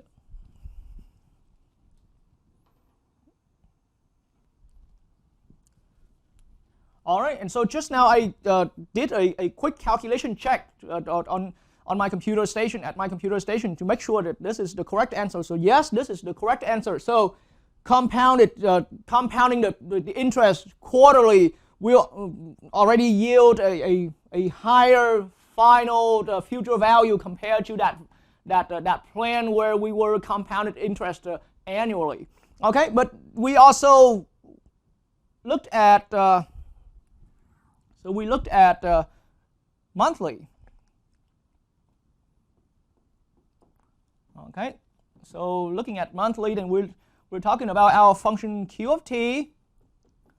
Okay, and that came out being 4,000 times 1 plus 0.07 over 12.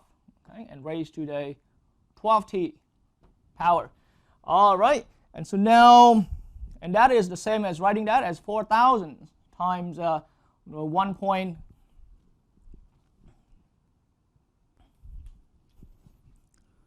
So according to my calculation, this base here as a growth factor, it's 1.00583, and still a lot longer with a lot of repeating 3's right here, but let's just round to 5 decimals in this lecture, but raised to the 12t. It is an exponential function. Okay, and so in this particular plan right here, where we're compounding interest monthly, then in 3 years we come to Q of 3 will equal, all right, and again, just now I have graphed a value for my calculator at the computer station. So it came out $4,931.70. Okay, so this is the future value if the customer was offered a plan where interest rate was compounded monthly. Okay, and so now I'm gonna still advance to the other board to continue this table because we had more work done, a lot more work done than just this.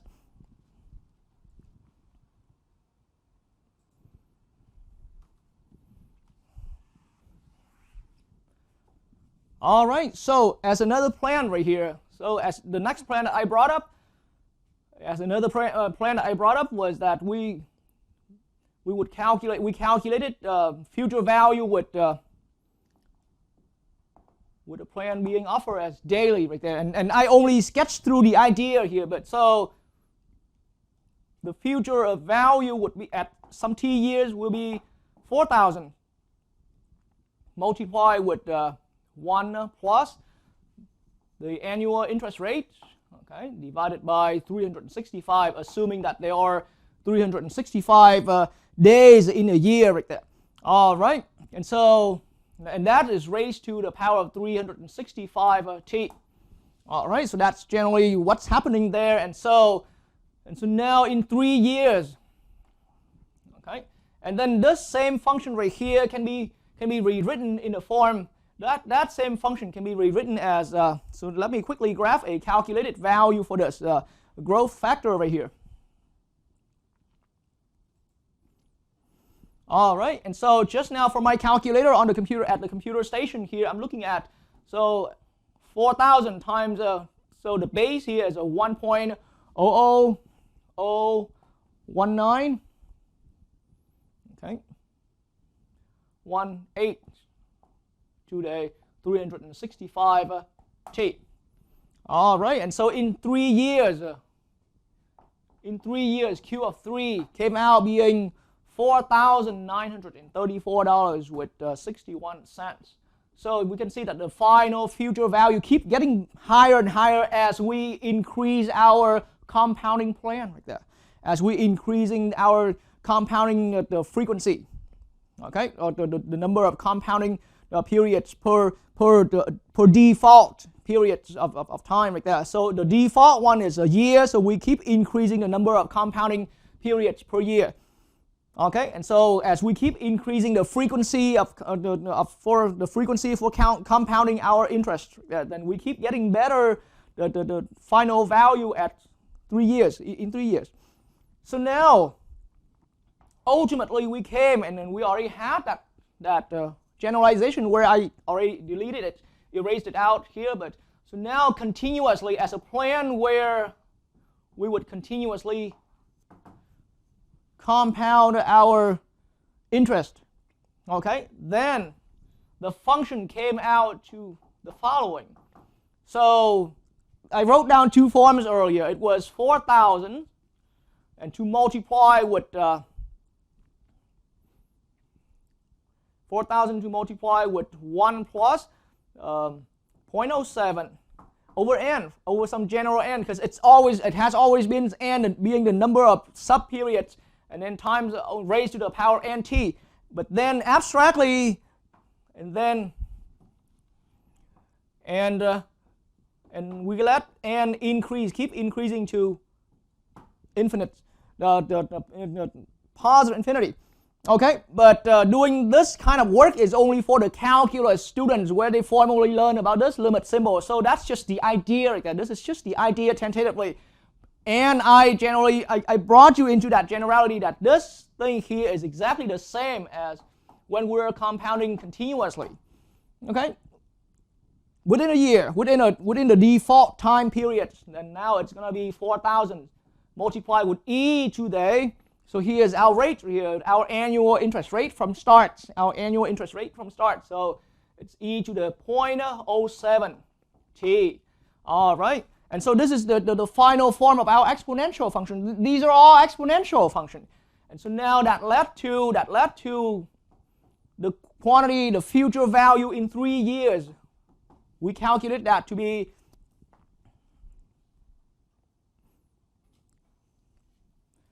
all right. So here I'm looking at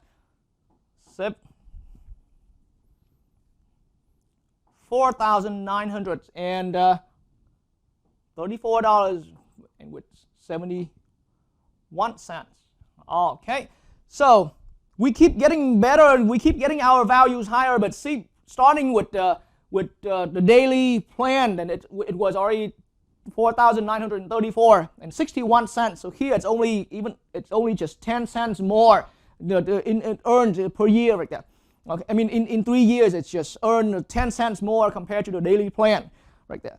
Okay, but the idea now, I just want to point out, so now I'm about to hit the first reason why base E was the winner, or base E now in these days is chosen as the winner. So particularly for financial math, base E is indicating the plan, the compounding, the interest compounded plan, or the compounding plan for interest being continuous.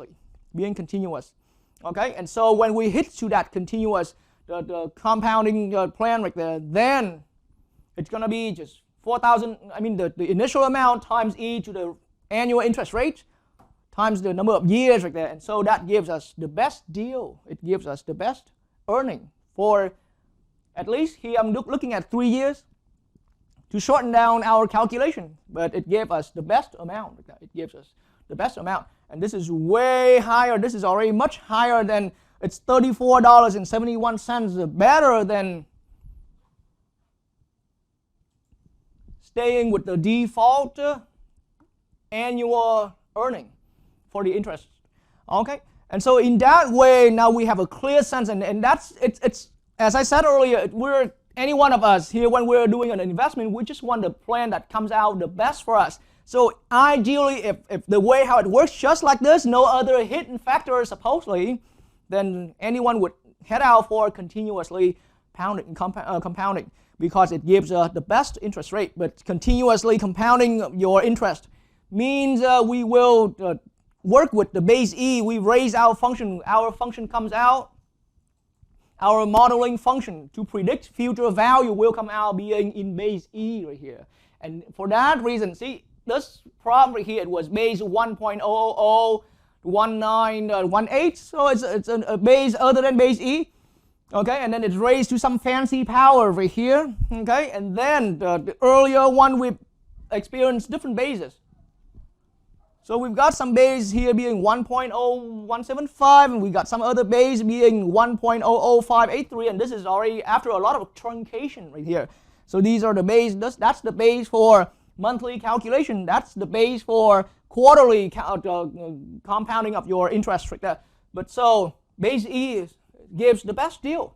So as far as within the world of financial, the expert here, continuously compounding your interest is giving the best, where it's directly associated. It's directly associated with base E, and that's one reason why I made that statement earlier in the beginning, at the earlier point of this sub discussion right here, of this the lecture here, or this subtopic here, that E is the winner. Okay, base E is the winner. Base E is eventually the winner, because it's so far, at least within the business work right here, the financial math, and base E gives the best yielding.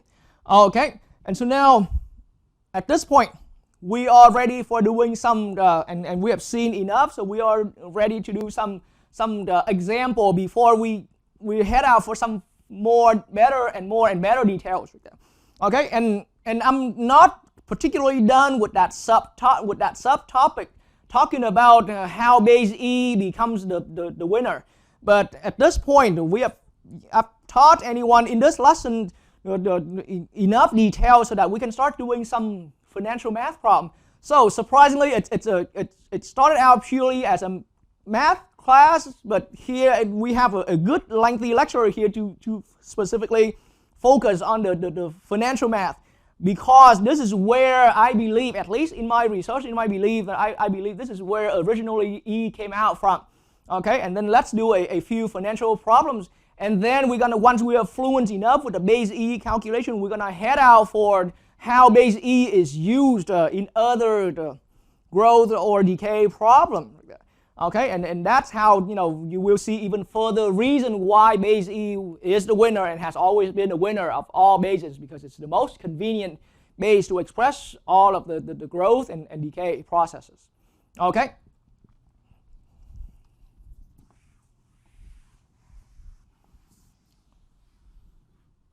All right, so now we are at our first example here. Now it's one of our formal example where I can start bringing all of those understanding that we have done into some form, so that into a formal examples where you can see the steps, how I get things done, other than just too much details are being delivered through the works prior to this. Okay, so now I write down that this is example 1, but I'm gonna swing over to my computer station to show the wording of the problem. And you see now in my style of approaching these problems, it's such a diverse world out there for these application problems. So I'm only gonna bring up the data, and then from the data, once I have finished showing the data, I will head back to the board here and only write down the question. So the questions will be the questions regarding the data will be written on the board, but the worded instruction and the data will be given on the computer screen right there. Okay. All right, so here we go. This is the only data we have for our example 1. So example 1 may have 5 questions or 3 questions or 10 questions, but any of the questions in example 1 we're about to go through will extract data from this given information. That's all there is that I need to point out right here. So let's just spend some time read the wording description of this data given to us. So everything we see here is a very short sentence. An amount of $3,000 is invested in an account paying 3% annual interest. All right, 3% annual interest. And so now, immediately from that understanding, then we can just sketch down some information.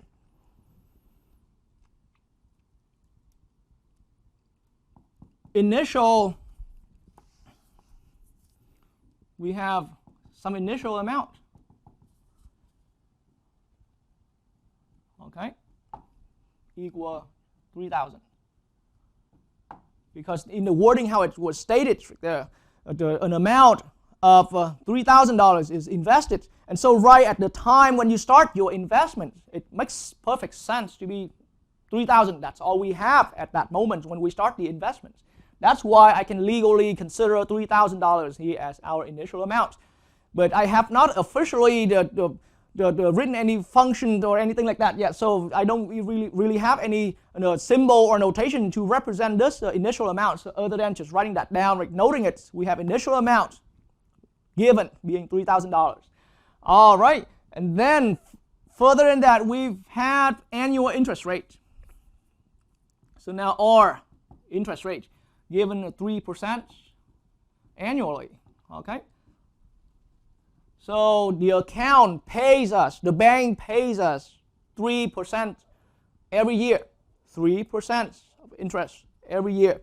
Okay, so this is now in my explanation earlier. Then I see this. So annual here for this bank account, annual.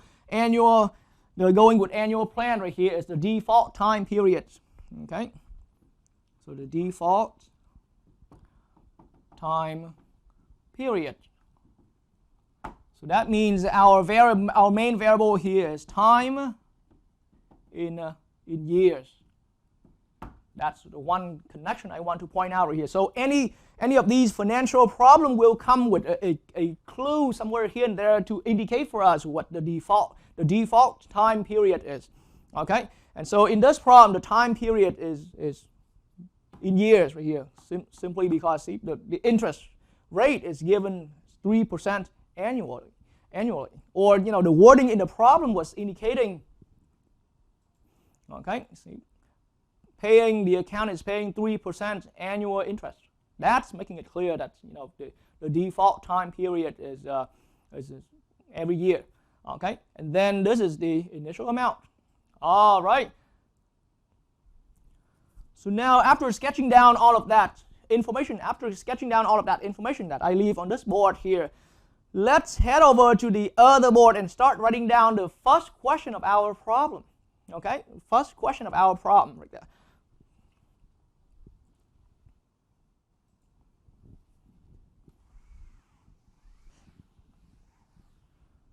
All right, so now in part A,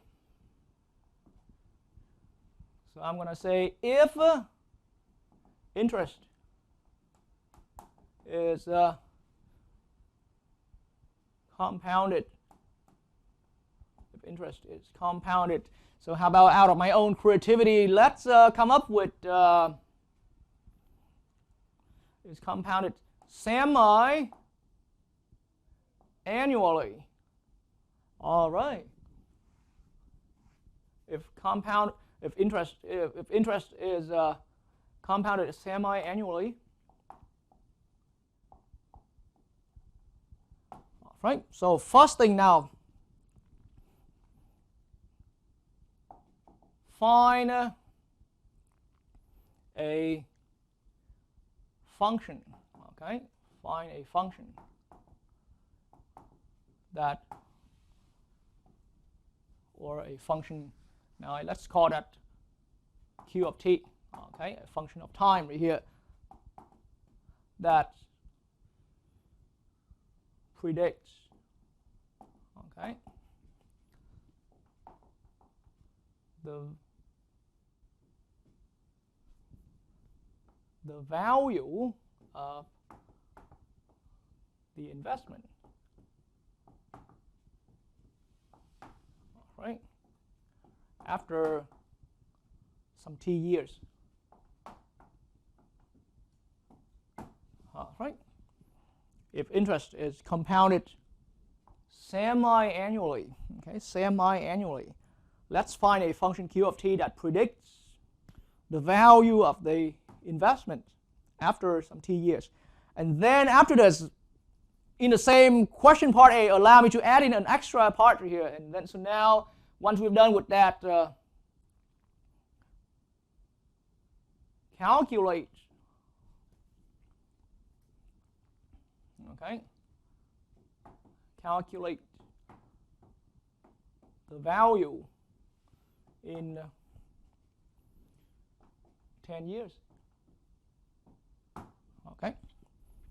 All right. So that's one question right here, but really it's two different works right here because I want to save the later part for similar situation but a different compounding plan. How's that? Okay. So interest is compounded semi-annually. Semi-annually. Semi means a half. Semi-annually means in every half a year, in every half of a year, every 6 months, we are going to earn some interest, or the interest is going to be compounded or going to be calculated once in every 6 months. Okay, so so to align with what I have explained earlier, so now with this term here is indicating how frequently the interest is compounded, then we come up with a number n right here to be, n here to be equal to. Okay, and this is indicating this is the number of sub-periods. Okay, so there are two compounding periods in a year. So n equals 2, there are two compounding periods in a year. All right, and so now from the experience we have seen throughout, and I believe before we get to the example, I believe on the other hand, it did take away some good amount of time of yours viewing my earlier part of the lesson, but at this point, I believe anyone viewing the video is mature enough throughout my lecture to bring all that experience right into this example. And so now the quantity, okay, at some t years, throughout that experience you have seen it all, then 3,000 being the initial amount, okay, and now this is legally q sub 0 over here. This is legally q sub 0, okay. But again, let me swing over to this board to remind anyone. But so this is the annual interest rate, okay, and then the initial amount is here $3,000, and time here is the time. This is the time variable that's measured in years right here, okay. And so in the work that I have been doing quite repetitively throughout different compounding plans. Earlier, prior to this example, before I led our way into the continuous compounding plan, then it seems like we form into the following routine, even though I didn't formulate, I didn't even generalize that kind of part like that. But so now we can see that it's $3,000 initially, times 1 plus the interest rate here is 0.03 in decimal, but now compounding twice a year means we're going to have to divide that by 2. Okay, and all of that together is our growth factor. And so now but that's going to be as an exponential function. We're going to raise this growth factor here to the power of 2t. But that's how we finish setting up our function. You see, so the number of compounding periods, okay, in a year or in the default time periods, the number of sub-periods right there is being put in the denominator. So we divide the rates into the number of sub-periods, and then we raise the power to, nt right there. We raise the power to nt. All right, so now optionally, I am not particularly picky about this, but some professor may require their students to write this as a final base value. So 0.03 divided by 2 is a 0.015. Okay, so you may want to write this as 3,000, okay, times 1.015 to the 2t. But either one of this is our final function q of t that models or predicts the value of the investment after any t years. So now we're done with one little problem in this part A right there. All right, and so in this way, how I'm seeing it, 3,000 is the initial amount, and now since we define the name for our function q, now I call that this is q sub 0. All right, and so once you have got yourself, in gear with this problem, the next problems you will start seeing just a lot of repetitions. Okay, so now we are ready to calculate. So in 10 years, we want to calculate the value in 10 years, the values of our quantity. So we started out with $3,000 and we put it in the bank, we invest that, the bank gave us that plan, and so now in 10 years, we are looking at the value coming out in 10 years is going to be q of 10. All right, and so now it's just a matter of using the function and substitute t equals 10 into the function. So because it's q of 10. Okay, and so now it's 3,000. So at this point, maybe this final form of our exponential function is easier to work with, that's all. Okay, but admittedly, you can still use this form like that if you would like to.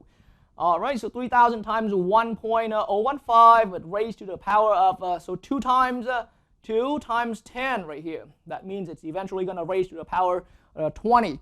Okay, so now with this value right here, I am going to quickly swing over to my calculator at the computer station right there, and we can obtain a final value for this. Okay.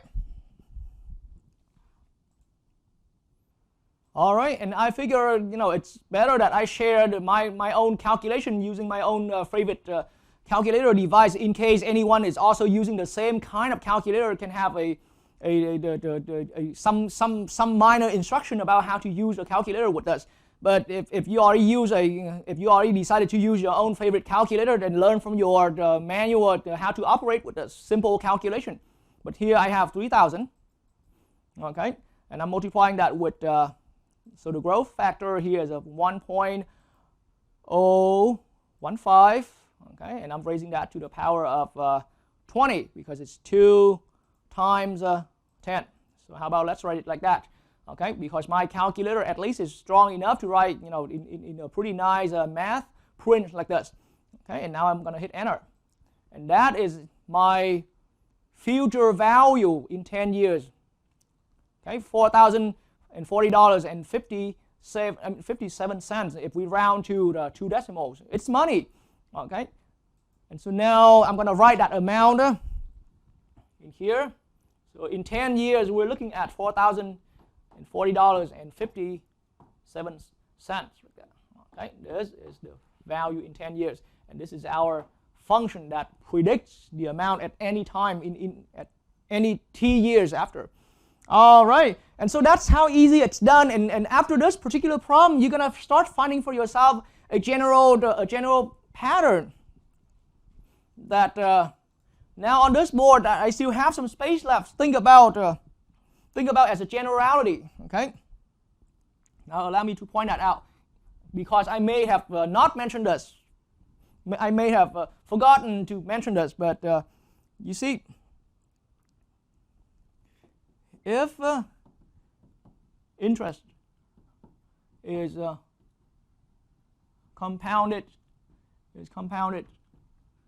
n times, okay, so there will be clue leading to for us to find out how many times it's compounded n times in a default.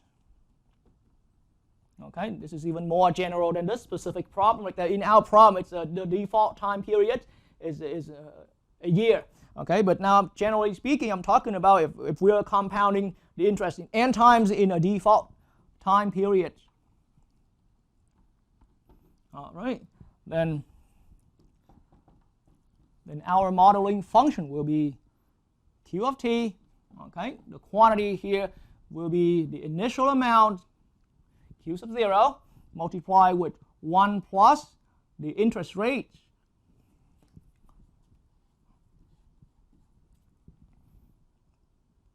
The interest rate over n, and we raise that to the power of n times t.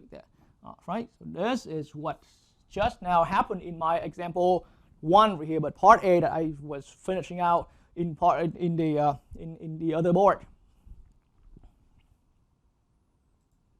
All right, and that's how it came to that was how I came to 1.015. Okay, and raised to the 2t power. All right, and so now at this point, the next few questions will be a lot faster. All right, so now I'm going to erase the work here.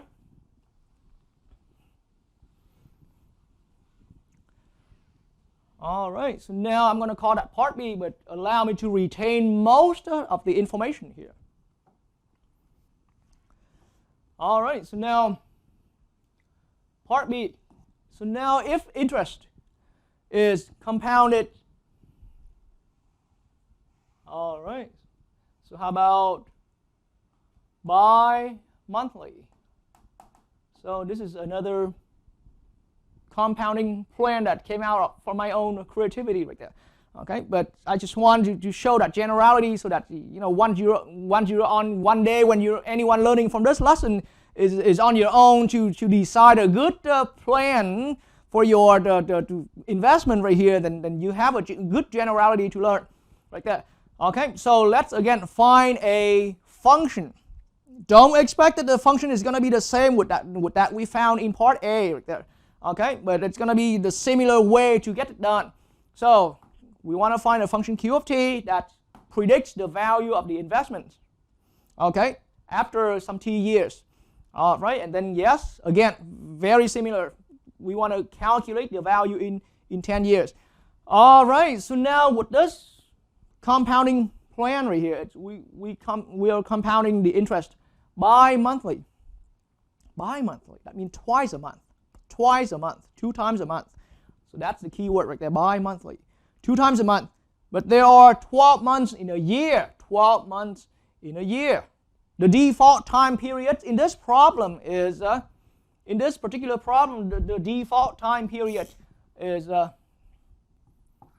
1 year is a default time period. 1 year is a default time period.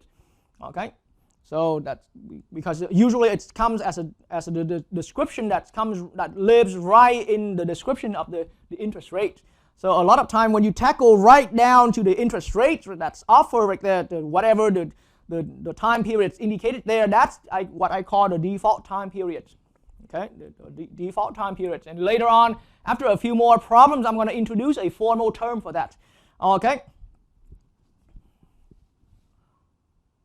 So now with the default time period still being in year, but now we're compounding the interest twice a month, but there are 12 months in a year. So that means and as for the number of sub-periods, the number of compounding times per year will be 24. Okay? So 24 compounding periods. Okay, we will have 24 compounding periods per year. All right. So just think about that.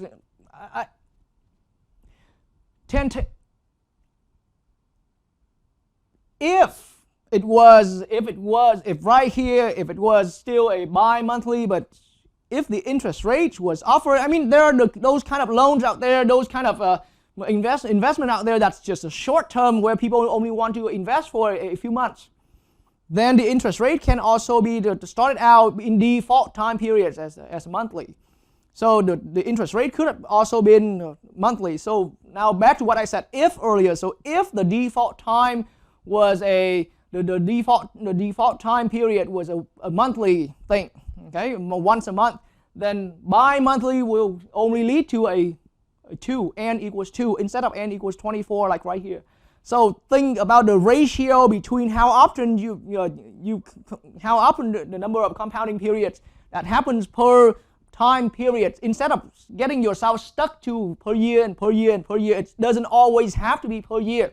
Yes, admittedly, very commonly that bank out there gives investment where the time period, but the default time period is per year. But there are also exceptions, exceptions out there. Okay, and so n equals 24 in our case right here. So now in that way, yes, the quantity amount right here.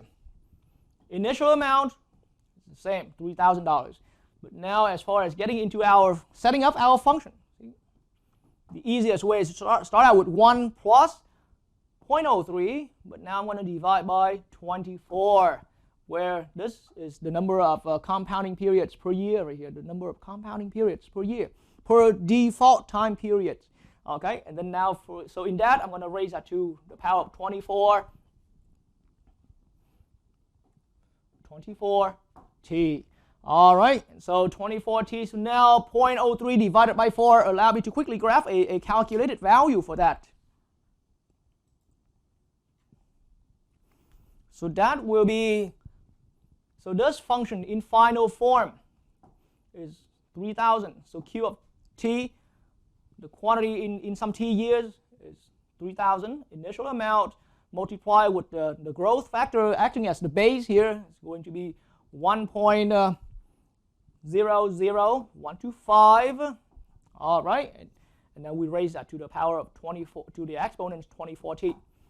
That's our modeling function that predicts the value of the investment after some t years, okay, or in some general t years. And now from that function, so now we can lead to doing a calculation, Q of 10. Okay, so as I said earlier, this function, we cannot expect that function to be the same as the earlier one, where the compounding plan was the semi-annually. Okay, so here it's bi-monthly. We got 24 compounding periods per year. Okay, so now Q of 10 equals, so now I'm going to swing over to my calculator. I'm going to just simply substitute t equals 10 into this particular function right here. All right. So on the calculator, now we can do very similar thing, and the work from the previous problem is still here as well. So 3,000, okay, and we can multiply with the growth factor being 1.00125, and we're raising that to the power of 24 times 10. So it's a very high power here, very high exponents. But let's see how much it's going to totally come out for us. All right, $4,048.82 right here. All right. So that future value in 10 years, $4,048.82. All right, rounded to 2 decimal places. Because it's money. Because it's money. All right. And so now, let's head in for part C right here of the problem. So I'm going to erase the work that I've done here, but I'm going to retain most of the problem, most of the question here. And so throughout the whole example 1 right here, the viewers who learn with me here will also learn some way how to set up your own modeling function to predict the future value, for when you grow from an initial amount to some future amount in some t years later. Okay, and as an exponential function. So either we're going with some finite number of compounding periods per year, per month, or whatever, per default time period, or in the next one we are ultimately about to get into, part C. If interest is compounded, how about this time? Let me hit right into that ultimate plan that we want here. It's compounded continuously. All right. If interest is compounded continuously, let's find a function q of t. So again, it should be a different function with those earlier ones we have found in part A and part B. So now this is part C. I'm still gonna call that q of t, but it's gonna be a different function. So that it predicts the value of the investment after t years. All right. And so now as a starting plan right here, and this is just probably one last time, and once you've got enough, once you have seen it enough, for the future, for any of the later problems, I'm just going to get straight into that formula right there. Okay, but for now, how about one more time, allow me to do the following. The idea now is that to set up that calculation, okay, I'm going to go with 3,000 being our initial amount, multiply with 1 plus, so the interest rate given here, the interest rate per default time period is a 0.3 or 3%. Here it's a yearly, annually. We divide by n, okay, and then we're going to raise that to the power of nt. So recall for yourself, n is the number of compounding periods. All right, that's all we know about n. But in this case, we only come up with an arbitrary n value. But then after that, then we're gonna, after setting up this general formula, we're gonna let n increase to positive infinity. Okay, we're gonna let n increase infinitely large, and keep increasing n. So anyone viewing this lesson, if you would like to challenge yourself, then you can go with that. But like I said, before learning some formal calculus, which I don't encourage going that way. But if you want to take your own challenge, then you can do this and keep. I mean, you can still do this with your paper and pencil, but it takes a lot right here. Set up this formula, right, and then keep allowing n to get bigger and bigger and bigger. Okay, and as big as possible. We can go to the n equals 100,000 or millions, and then eventually it's gonna come down to. So if we keep doing this, then so now I know for sure I won't require any of my students to do this. But as we keep letting n getting bigger and bigger, all of this here will become, the whole function here will become as a general function, and we have seen that earlier in the generality. 3,000 being our initial value times e, base e now 2.718, and a lot longer, e to the 0.03 t.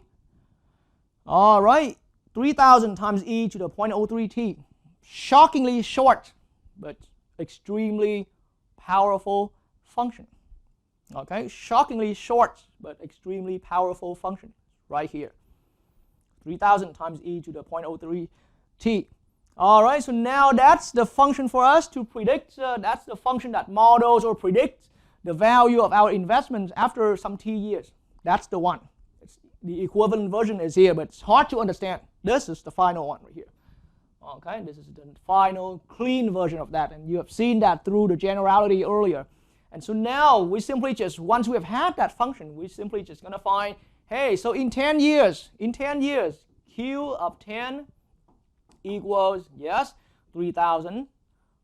Okay, 3,000 times e to the 0.03 times 10. Okay, e raised to the power of 0.03 times 10 right there. All right, and so now once again I'm going to swing over to my calculator at the computer station, and I will also show that on screen so that anyone, if anyone happens to use the same calculator with what I use, and you at least will learn some basic command and syntax, how you operate with your calculator to get your value calculated. Okay. All right, so here we go. So now it's 3,000. I'm going to multiply with. Now in this kind of calculator, I have a button that's called e to the x right here. So let's use that function. So second e to the x. And so now all I do now is just type in the exponential parts right here. So it's 0.03 times, so now in 10 years, times 10. This is looking just exactly like how I wrote that on my board earlier before I swung over to this calculator software. And so now we hit enter. And this is the amount right here. This is the future value. This is the value that will stay in our account in 10 years right here. $4,049.58. Okay, $4,049.58. All right, so that's how we found a value. So Q of 10. So Q of 10 equals 4,049. Okay, point 58 or 58 cents. That's the value. And so once again, after 3 problems that we have done right in example 1 right here, and it confirms our understanding even before we got into doing the examples. The continuous compounding plan is always the best one. It gives the most. It gives the most. Okay, it gives the most. But really, as far as reality, as far as how reality speaks, then we got to convince the bank to give us that plan. Otherwise, it's not going to happen. Okay, because giving us too much. This is what we earn. That also means the bank has to pay out some money. Okay, and so we never know. Just try, give it a try. But if it happens, then compounding continuously will be the best plan right there. Okay, and that's why, again, it confirms that. It confirms our understanding that base E, which right here for financial math, relates directly to continuously compounding. Your continuously calculating your interest right there, your growth rate. So now, I don't want to bring financial math. I don't want to let financial math take you too far away from our ultimate purpose. But our ultimate goal here is to learn about exponential, where exponential functions generally came from. So for this kind of financial math we're doing, this kind of financial math problem we're doing is an exponential growth problem right here. So the growth here is now, we're starting to use that term. It's a continuous growth. You see, because we are compounding interest continuously, and the interest here is simply just a growth rate. So in financial term, growth rate is the interest rate. Okay, and then we're compounding continuously. That means we're going to let it grow continuously. That means, hey, 1 year as a time period, but then we can, continuously doing that at every single instance. All right, I'm talking about this detail a little bit because I'm preparing you for the next step after we've done a few examples in a few more examples in financial math right here. Okay. All right, so this is where we're done with example 1, and example 1 focus primarily right on the financial math. Yeah. Okay.